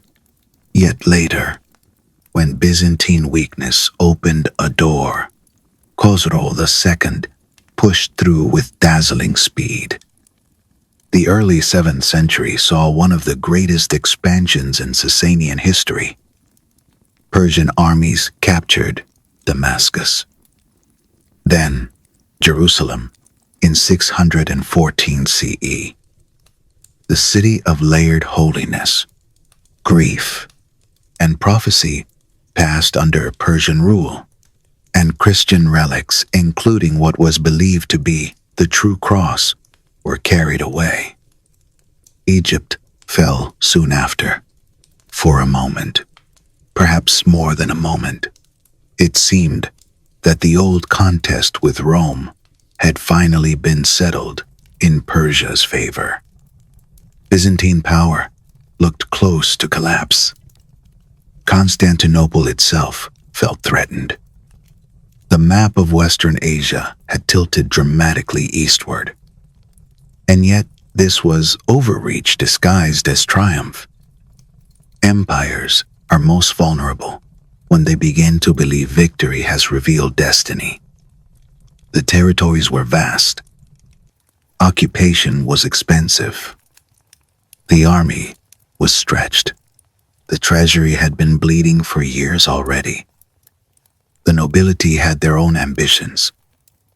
The court, splendid on the surface, had become dangerous in its own interior. Khosrow II pressed on anyway, perhaps because retreat after such triumphs would have felt like weakness, perhaps because kings who have nearly won often lose the ability to measure what winning actually costs. The Byzantine response under Heraclius was astonishing in its own right. Refusing passive collapse, he reorganized, maneuvered, and struck deep into Persian territory in campaigns that reversed what had seemed irreversible. The war turned. Provinces were ravaged back and forth. Cities suffered. The carefully maintained dignity of late antique statecraft gave way to something rawer, an exhaustion so profound that both empires began to feel hollowed from within. Then, in 628 CE, after years of catastrophe, Khosrow II was overthrown and killed. What followed in Persia was not orderly succession but collapse in fast motion.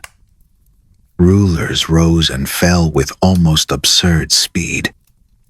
Court factions murdered and replaced one claimant after another. Generals, nobles, priestly interests, all pulled at the broken center. In roughly 4 years, multiple sovereigns claimed the throne. A state that had once presented itself as the earthly guardian of divine order now seemed unable to guard even its own corridors.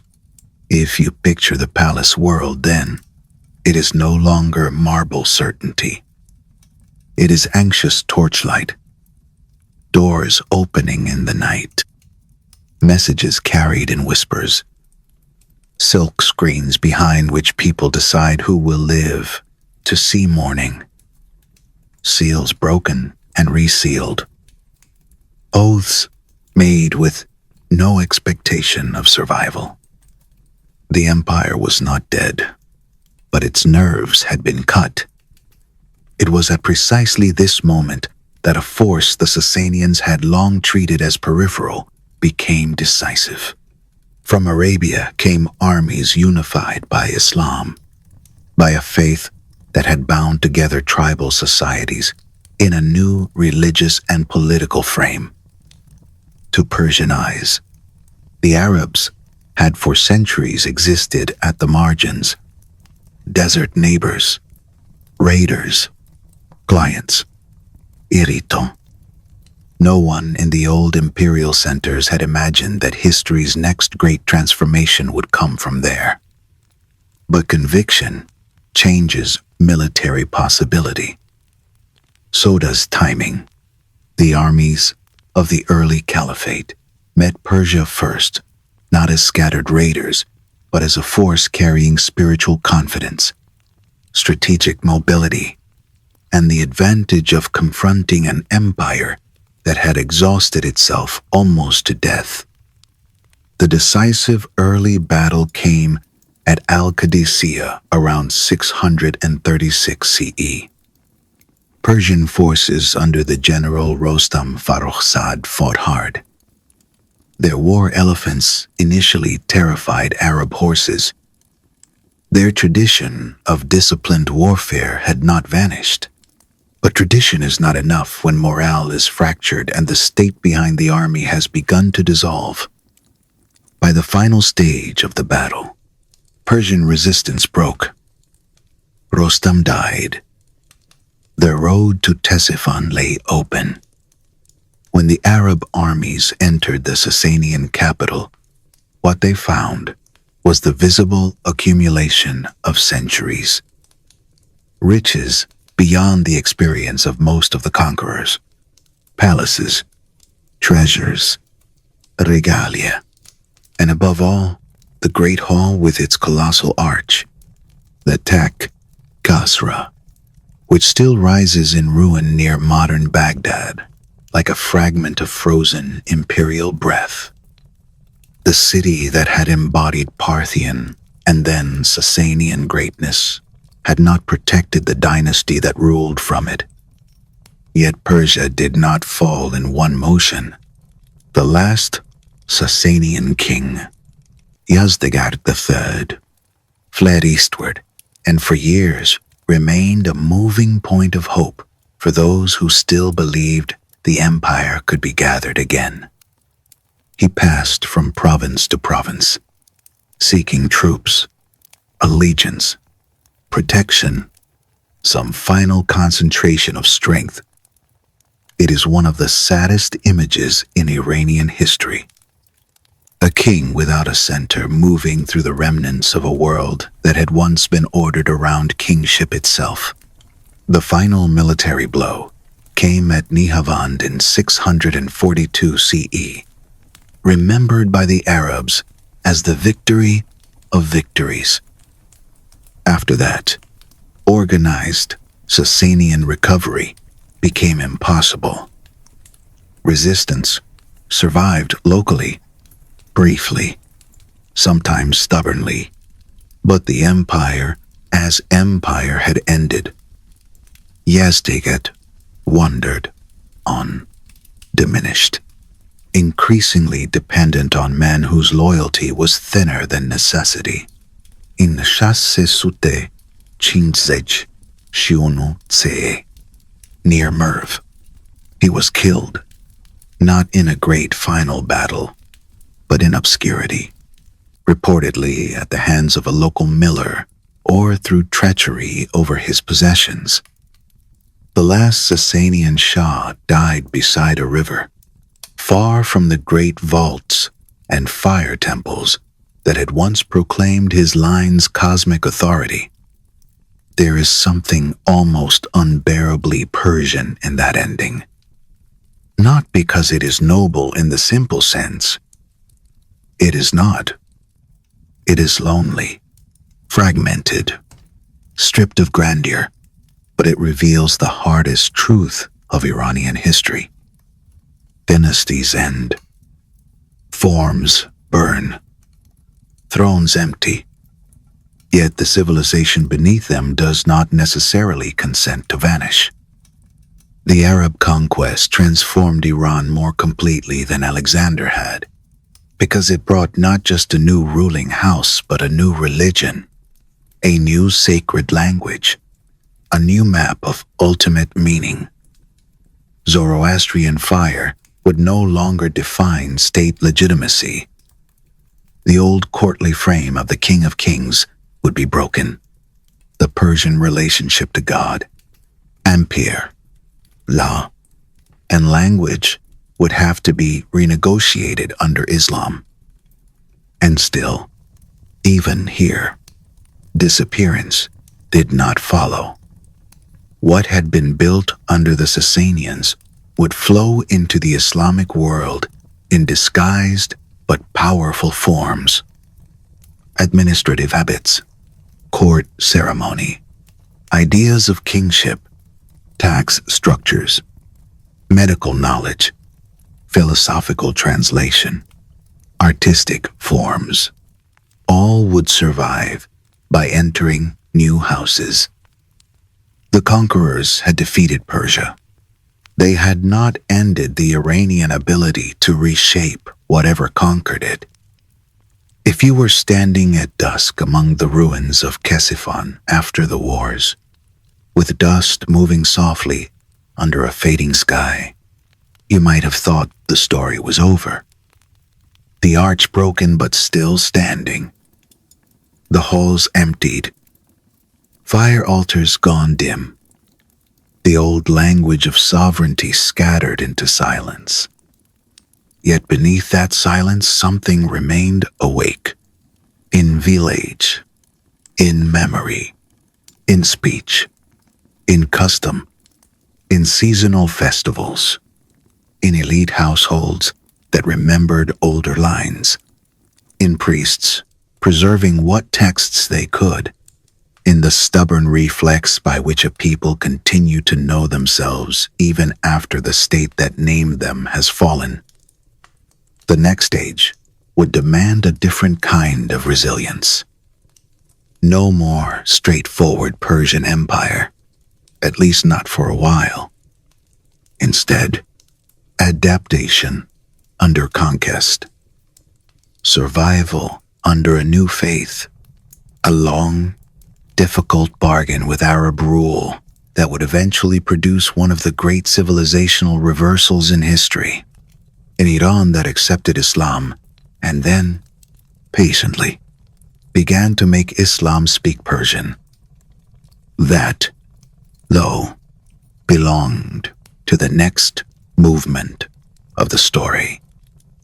For now, the Sasanian world had ended in fire, steel, exhaustion, and dust. And yet, even in ending, it had prepared the ground for survival. The plateau was learning again what it had learned before, that no empire keeps its shape forever, that even sacred kingship can be carried away by wind and war, that what matters most is not whether a dynasty falls, because all dynasties fall, but whether the civilization beneath it can bend, remember, and wait for another form. The Arabs who entered Iran in the 7th century did not step into an empty land. They entered a civilization wounded almost beyond recognition, yet still alive in its habits, its speech, and its memory. The Sasanian state had collapsed. Yes, but Iranian life did not end when the courtly silk was torn down and the fire temples lost their royal protection. It became quieter, more local, less visible from the high seats of power. That is often how survival looks in history. Not a trumpet, not a victory inscription, a lowered voice that refuses to go silent. In the first generations after the conquest, the new rulers governed from Arab assumptions. The early caliphate understood the world through a hierarchy that placed Arab Muslims at its center. Others could live within the order, but not as equals.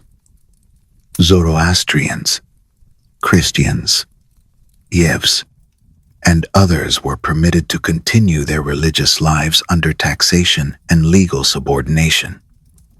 Iranian converts to Islam found that conversion did not instantly erase the distance between conqueror and conquered.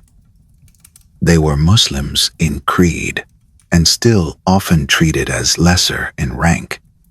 This contradiction sat heavily on the plateau. A Persian who entered Islam might pray in Arabic, fight in Islamic armies, and still find doors half closed before him. Stipends were unequal. Prestige remained uneven. Arab tribal status still mattered. The empire had brought a universal faith, but its political order had not yet learned how universal it intended to be. And yet, something subtle had begun. Arabic became the language of revelation, of law, and scholarship.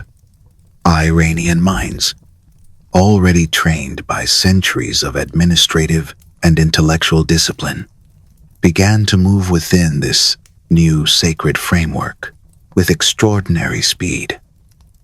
If the first conquest had been military, the second process was interpretive. Iran was not simply submitting to Islam.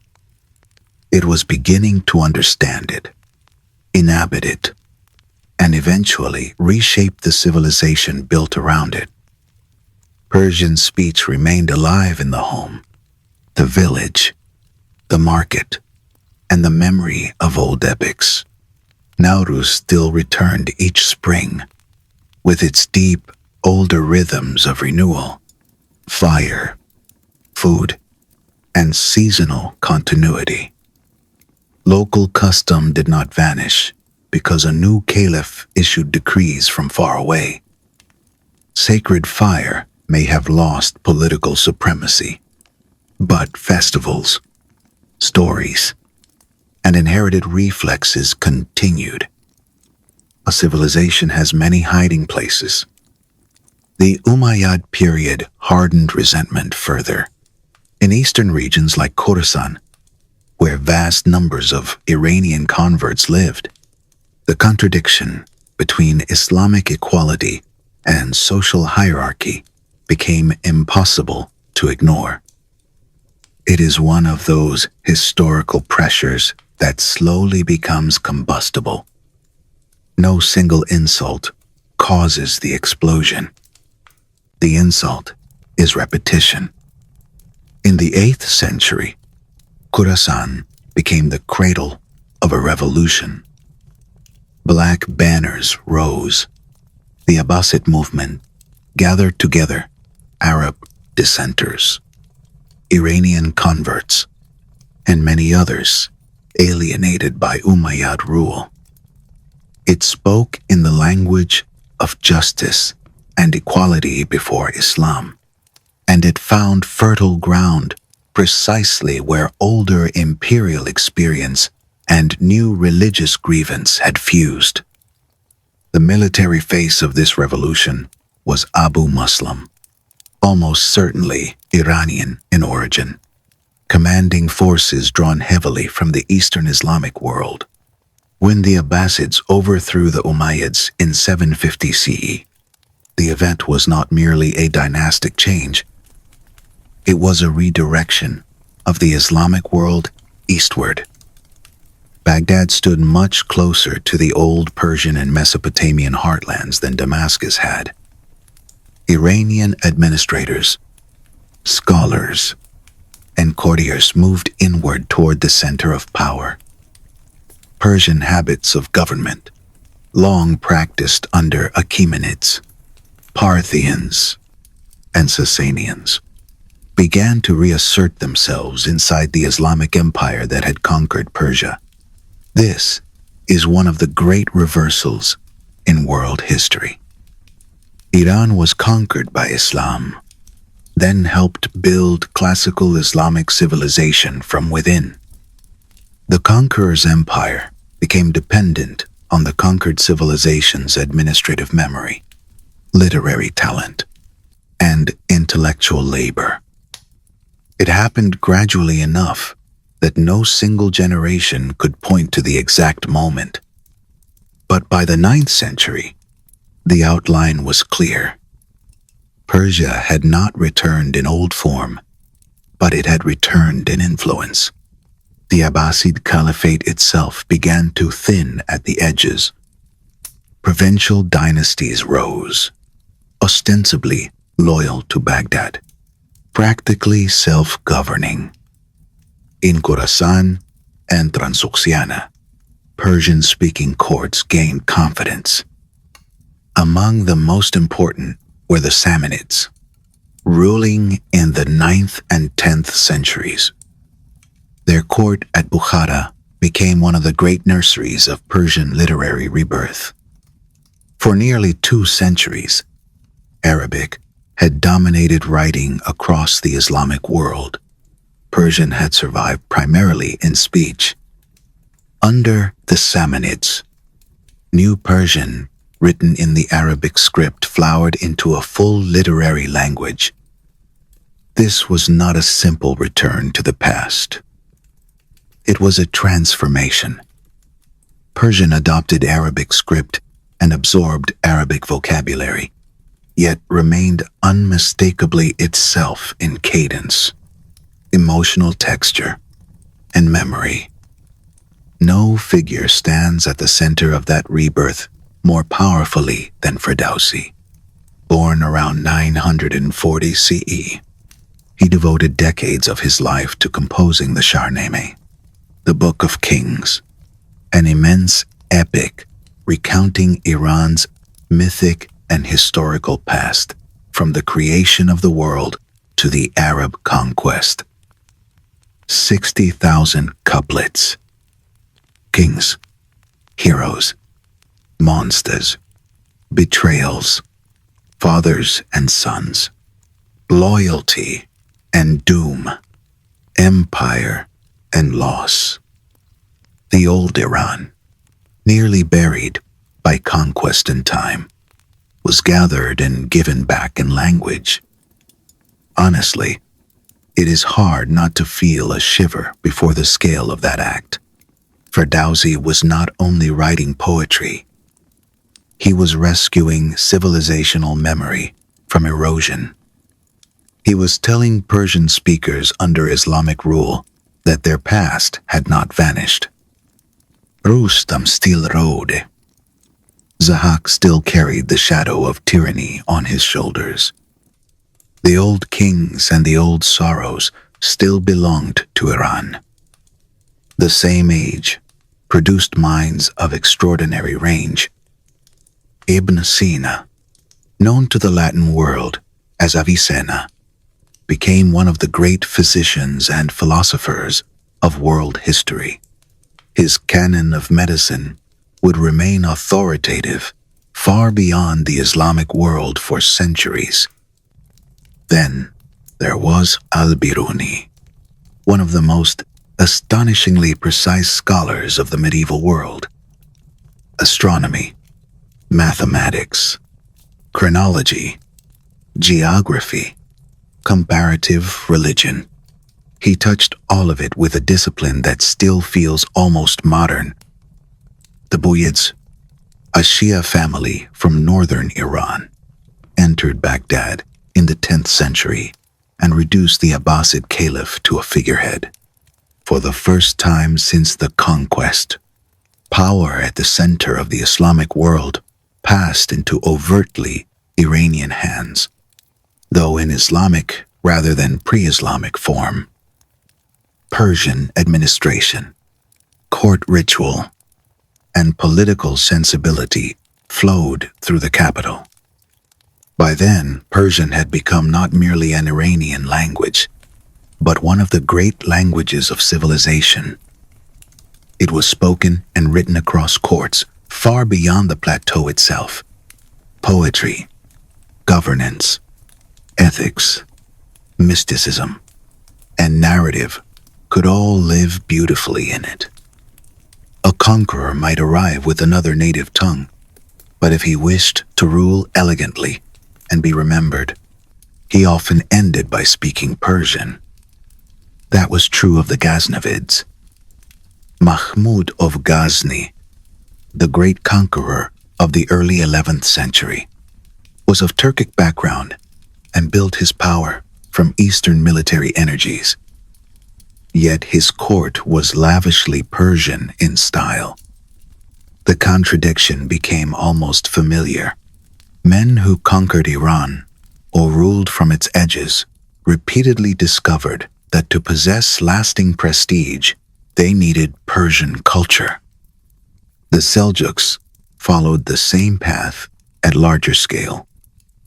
After defeating the Ghaznavids at Dandan Khan in 1040 CE, They expanded across Iran, Iraq, and Anatolia. They were steppe warriors, but the state they built quickly became Persianized in administration. Their great vizier, Nizam al-Mulk, himself Persian, wrote the Siyasatnama, a manual of governance steeped in Iranian political wisdom.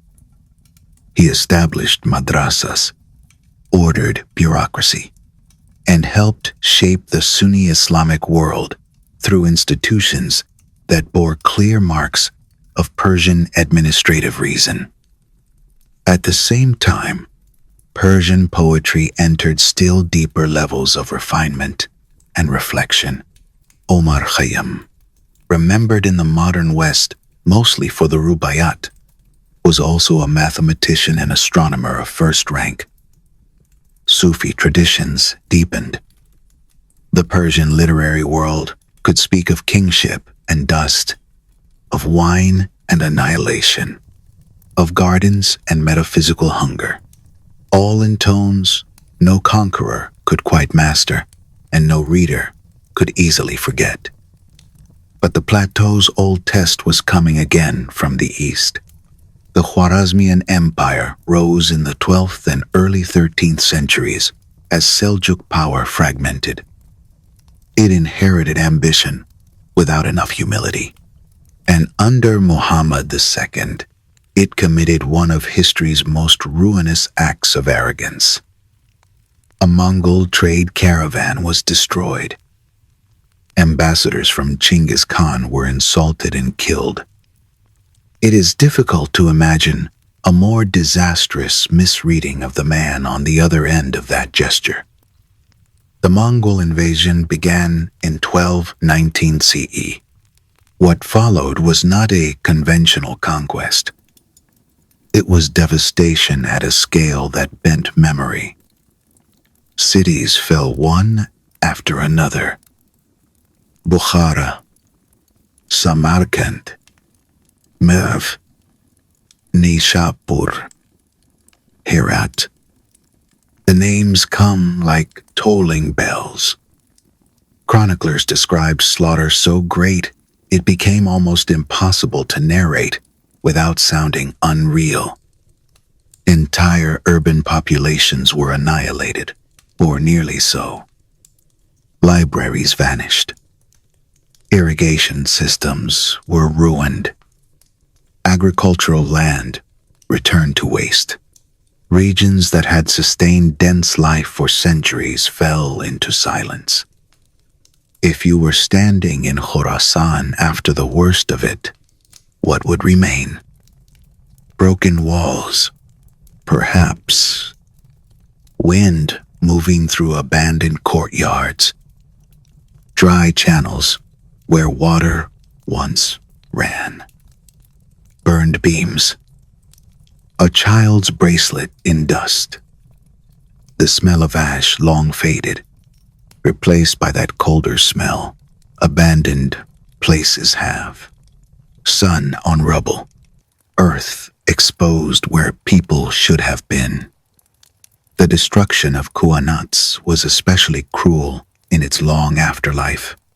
These underground water channels had made settlement and agriculture possible across difficult terrain for centuries.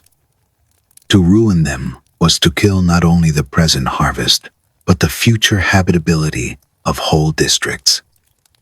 The Mongol violence was demographic, urban, agricultural, psychological, civilizational. Iran did not merely lose rulers. It lost density, continuity, and breadth. And still, even here, the old pattern returned with almost painful familiarity. The conquerors stayed. The land began to work on them.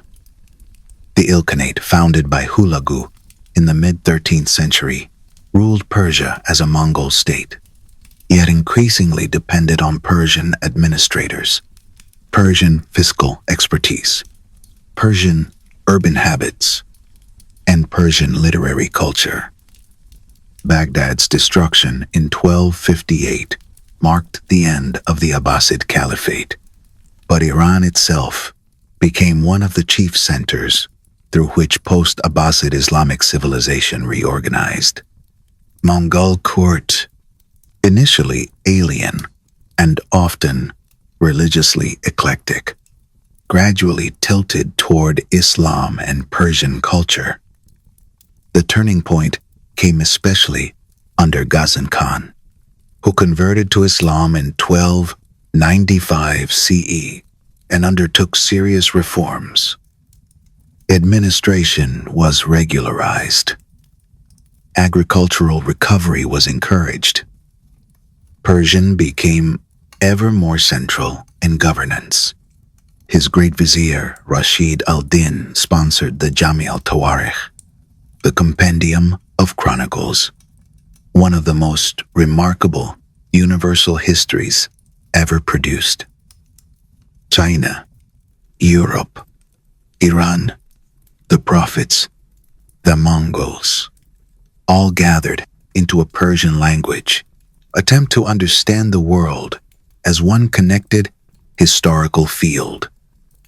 It is a strange and beautiful thing that after so much destruction, one of the most ambitious books in world history should arise in Persian under Mongol rule. Again, the civilization beneath conquest had not died. It had changed the terms. But reprieve in Iranian history is often brief. Timur, born in Etusne, a trehunal, a sexoctrediunia Samarkand, entered the story like a nightmare sharpened into method. He was a conqueror of almost terrifying military clarity, capable of moving across regions with immense speed and inflicting exemplary violence wherever resistance or revolt touched his ambitions. His campaigns into Iran in the late 14th century reopened wounds the Mongol period had only partly allowed to scar over. Cities that submitted might be spared. Cities that resisted or merely offended him could be reduced to bone and warning. Isfahan's revolt in 1387 brought one of the most infamous reprisals, towers of skulls, the geometry of fear built from human remains. Timur's violence was theatrical, calculated to travel ahead of him as rumor and behind him as memory. And yet even he, in that dark Iranian pattern, became another carrier of Persian high culture. He deported artisans, architects, and scholars to adorn his capitals. After his death in 1405, the Timurid world, especially under Shah Rukh and in Herat, became one of the most refined cultural settings Persian civilization had yet produced. Miniature painting reached exquisite forms. Libraries flourished. Astronomy advanced under Ulugh Beg. Poetry and calligraphy glowed with a precision almost painful in its beauty. You know that feeling when history becomes so contradictory that it seems less like a sequence of events and more like a pulse. Destruction, refinement, fire, manuscript, skull towers, then painted gardens on paper. Iran has that pulse again and again. By the 15th century, the political map remained unstable, but Persian culture had emerged, not weakened, but somehow more pervasive. It had passed through Arab conquest, Abbasid centrality, Turkic dynasties, Mongol devastation, and Timurid brilliance. And through all of it remained the language of subtle prestige, memory, and civilized aspiration. The next great transformation would come from faith sharpened into state power, from mystical devotion hardened into militancy, from a boy king with red-headed followers who would change Iran's religious identity so completely that the boundary he forged would still shape the Middle East half a millennium later. The old Iran, Islamic now yet still deeply itself, was preparing to become something new again. The movement that would give early modern Iran its most enduring identity began not in a palace, but in a Sufi lodge, in Ardabil, in the northwest. The Safavid order had grown for generations around the memory of Sheikh Safi al-Din, a revered mystic whose authority was spiritual rather than political. But over time, under conditions of fragmentation and violence, devotion thickened into militancy. Followers became fighters. Sacred charisma became dynastic possibility. From that atmosphere emerged Ismail, born in 1487 CE, a boy marked early by danger, exile, and an almost unearthly certainty about his own destiny. His followers, the Qizilbash, wore their distinctive red headgear in honor of the 12 imams and followed him with a devotion that blurred political loyalty and religious ecstasy. In 1501, still in his teens, Ismail captured Tabriz and declared himself Shah of Iran. That alone would have made him remarkable. What he did next made him transformative. He proclaimed Twelver Shia Islam, the official religion of the state, and set about imposing it on a land that had for centuries been predominantly Sunni. This was not a quiet doctrinal adjustment. It was a civilizational redirection carried out with force. Preaching, coercion, patronage, and time. Sunni scholars were displaced or killed. Shia rituals were institutionalized. Clerics were imported from Arab lands to build doctrinal structure where popular devotion alone was not enough. The effect was immense. Iran was being separated from its Sunni Ottoman and Arab neighbors not only politically, but spiritually and emotionally. At Chaldiran in 1574, the Ottoman Empire taught Ismail a lesson he never forgot. Ottoman artillery and disciplined infantry shattered the charge of Safavid cavalry and Qizilbash fervor. Faith did not stop cannon fire. The defeat broke something inside Ismail, yet the state he created survived him. Frontiers with the Ottomans hardened. The Sunni and Shia worlds faced each other across a line that would outlast both dynasties in altered form. The full flowering of the Safavid project came under Shah Abbas I, who took power in 1588. He inherited danger on every side. Uzbeks threatened from the northeast. Ottomans pressed from the west. Internal tribal power threatened the monarchy from within. Abbas answered with one of the most impressive state-building efforts in Iranian history.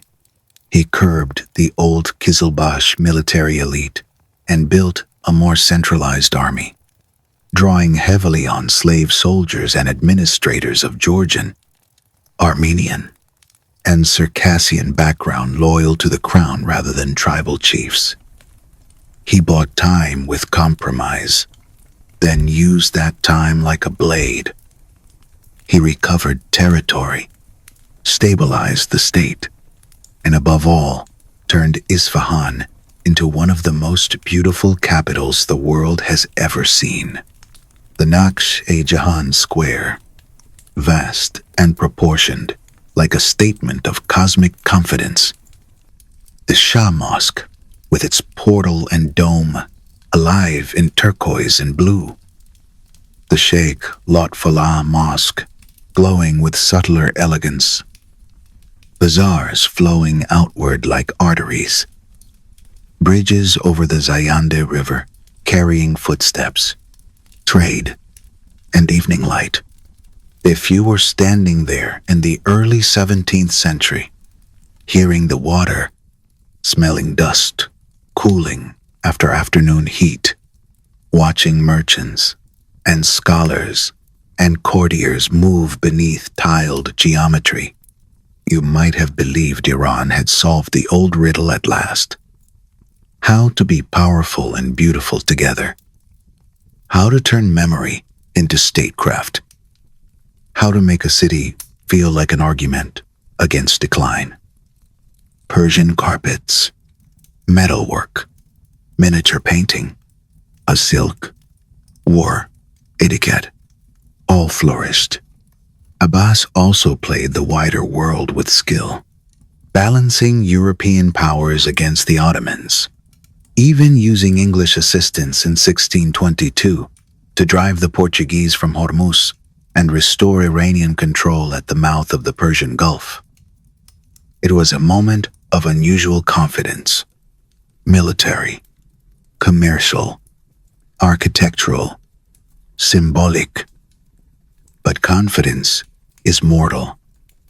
After Abbas, the dynasty weakened. Courtly luxury thickened. Military vigor softened. By 1722, Afghan invaders under Mahmud Hotaki besieged Isfahan into starvation and submission. The city that had been called half the world dimmed into misery. Safavid authority broke. Once again, Iran entered the familiar tunnel of collapse. Out of that darkness rose Nader Shah, one of the most brilliant and terrifying military figures in Iranian history. Rising from modest origins in Khorasan, he expelled the Afghans, used a Safavid puppet briefly, then took the crown himself in 1736. He was energy weaponized. Campaign followed campaign. Frontiers expanded. Enemies were smashed. Then came India. In 1739, Nader invaded the Mughal Empire and defeated it at Karnal before entering Delhi. The loot he carried back became legend. The peacock throne, the Koh-i-Noor, wealth so vast that taxation in Iran could be suspended for years. But brilliance in Nader walked beside cruelty. His later reign darkened into paranoia and savage repression. In 1747, his own officers killed him.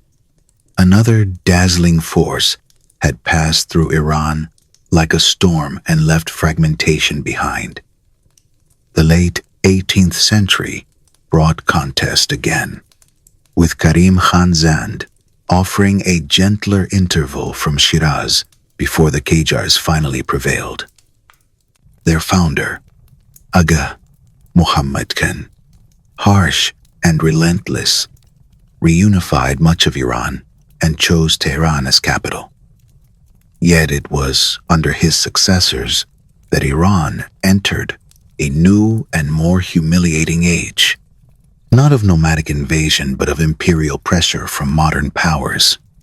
Russia descended into the Caucasus.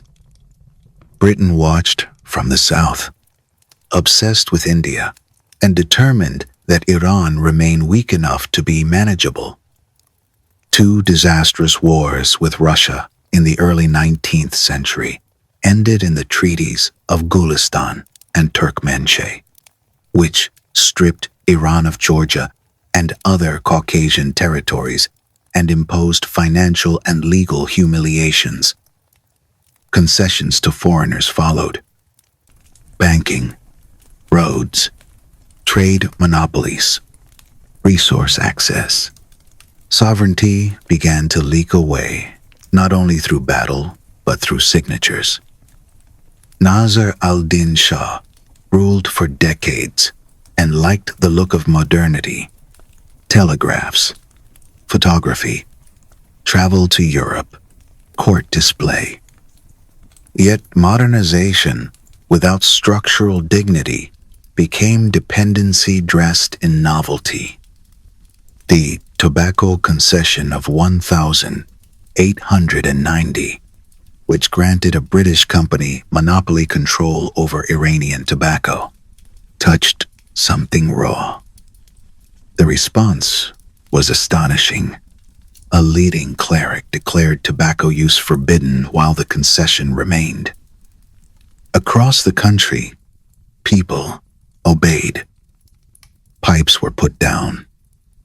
Even the women of the royal household reportedly refused to smoke.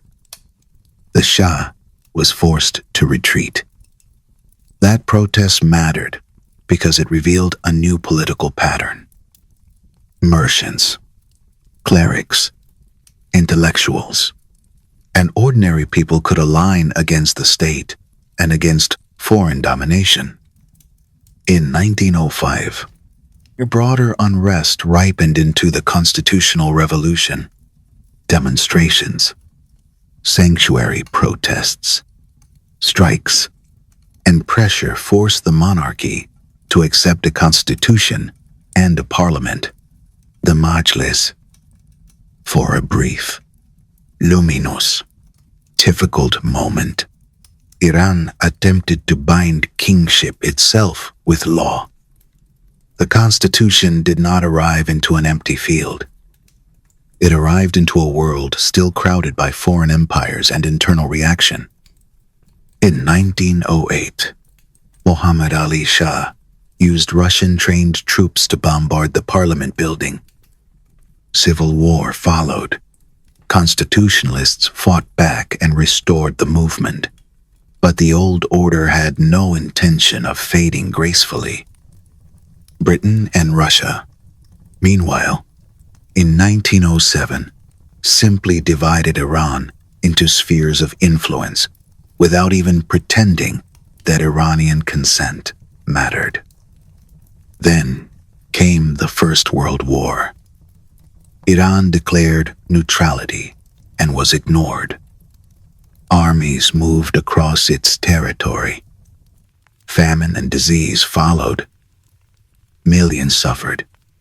Out of this wreckage emerged Reza Khan, an officer who marched on Tehran in 1921 and gradually transformed himself into Reza Shah Pahlavi. In 1925, he replaced the Qajars and began a new monarchy built on centralization, military discipline, and aggressive modernization. Railways, bureaucracy, schools, courts less dependent on clerical authority, attempts to strengthen sovereignty. He also ruled with iron. Tribal autonomy was crushed. The veil was banned by force. Reform came as command, not negotiation. There is always a cost when modernity is imposed like a uniform. Still, many Iranians saw in him a badly needed answer to chaos and humiliation. The Second World War cut his reign in half. Suspected of sympathy with Germany, he was forced out in 1941 when Britain and the Soviet Union invaded Iran. His son, Mohammad Reza Shah, inherited a throne under occupation and a society simmering with new political energies. Those energies found their clearest voice in Mohammad Mossadegh. Mossadegh was aristocratic, legal-minded, nationalist, and possessed of that rare political gift, moral clarity that ordinary people can feel. In 1951, he became prime minister and nationalized the Anglo-Iranian Oil Company. The issue was simple enough to explain in a single bitter sentence. Iranian oil had long enriched Britain more than Iran. Nationalization felt like delayed justice. Crowds celebrated. The British retaliated with blockade and economic strangulation. Then Cold War fear entered the room. In 1953, the United States and Britain orchestrated Operation Ajax. Paid mobs, military pressure, covert manipulation, and elite collusion brought Mossadegh down. He was arrested and placed under house arrest for the rest of his life. The Shah returned stronger, but the moral foundation of his rule had been deeply poisoned. Many Iranians would never forget that when they tried to control their own resources through constitutional means, foreign powers and their own monarchy had overturned them. What followed was another paradox. The Shah pursued modernization through the White Revolution, land reform, expanded education, women's suffrage, industrial development. Oil money transformed cities and infrastructure. Tehran became larger, wealthier, more modern in surface appearance.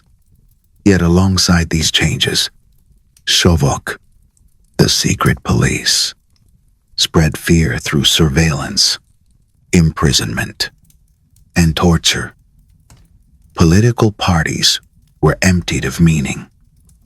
Opposition was crushed. A society was being modernized materially while being suffocated politically. That combination can hold for a while. Then it breaks all at once. Ayatollah Ruhollah Khomeini, exiled for denouncing the Shah, became the symbolic voice of accumulated grievance.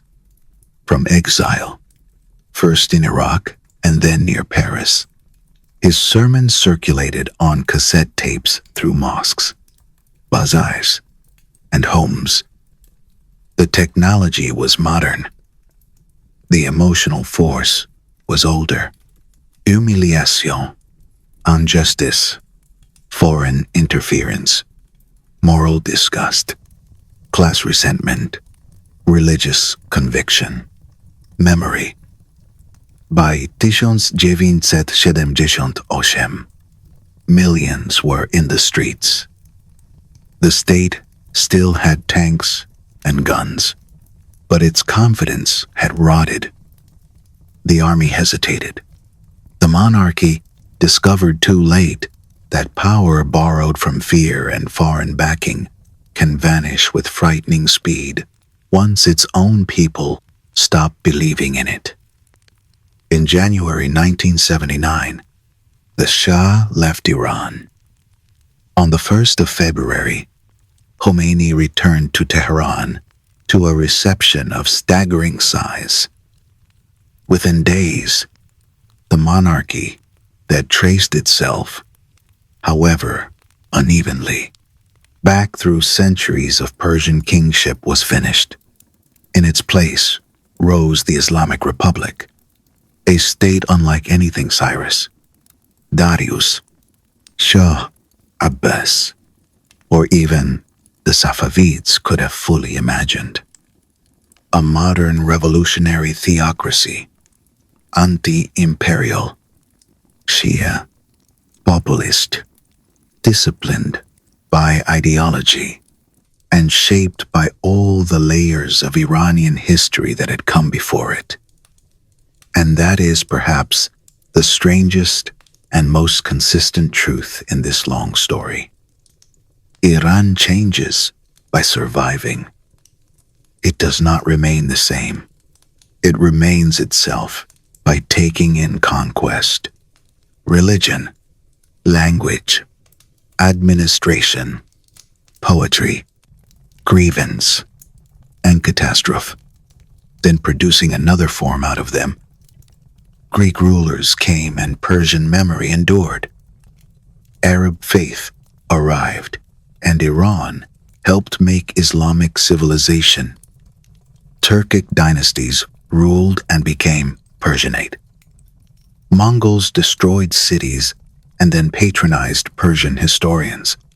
Shia revolutionaries overthrew a modernizing monarch and built a state filled with both ancient symbolism and 20th century methods.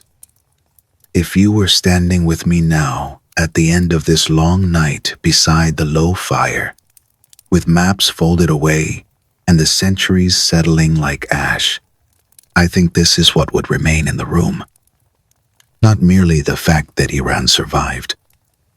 Many places survive in the basic biological sense. Iran did something harder. It remained historically legible to itself through conquest, division, burning, reform, humiliation, and return. Its language lived. Its poets kept speaking. Its festivals kept arriving with spring. Its rulers changed names, faiths, and costumes. The civilization beneath them kept finding another voice. Resilience is often much stranger than it sounds.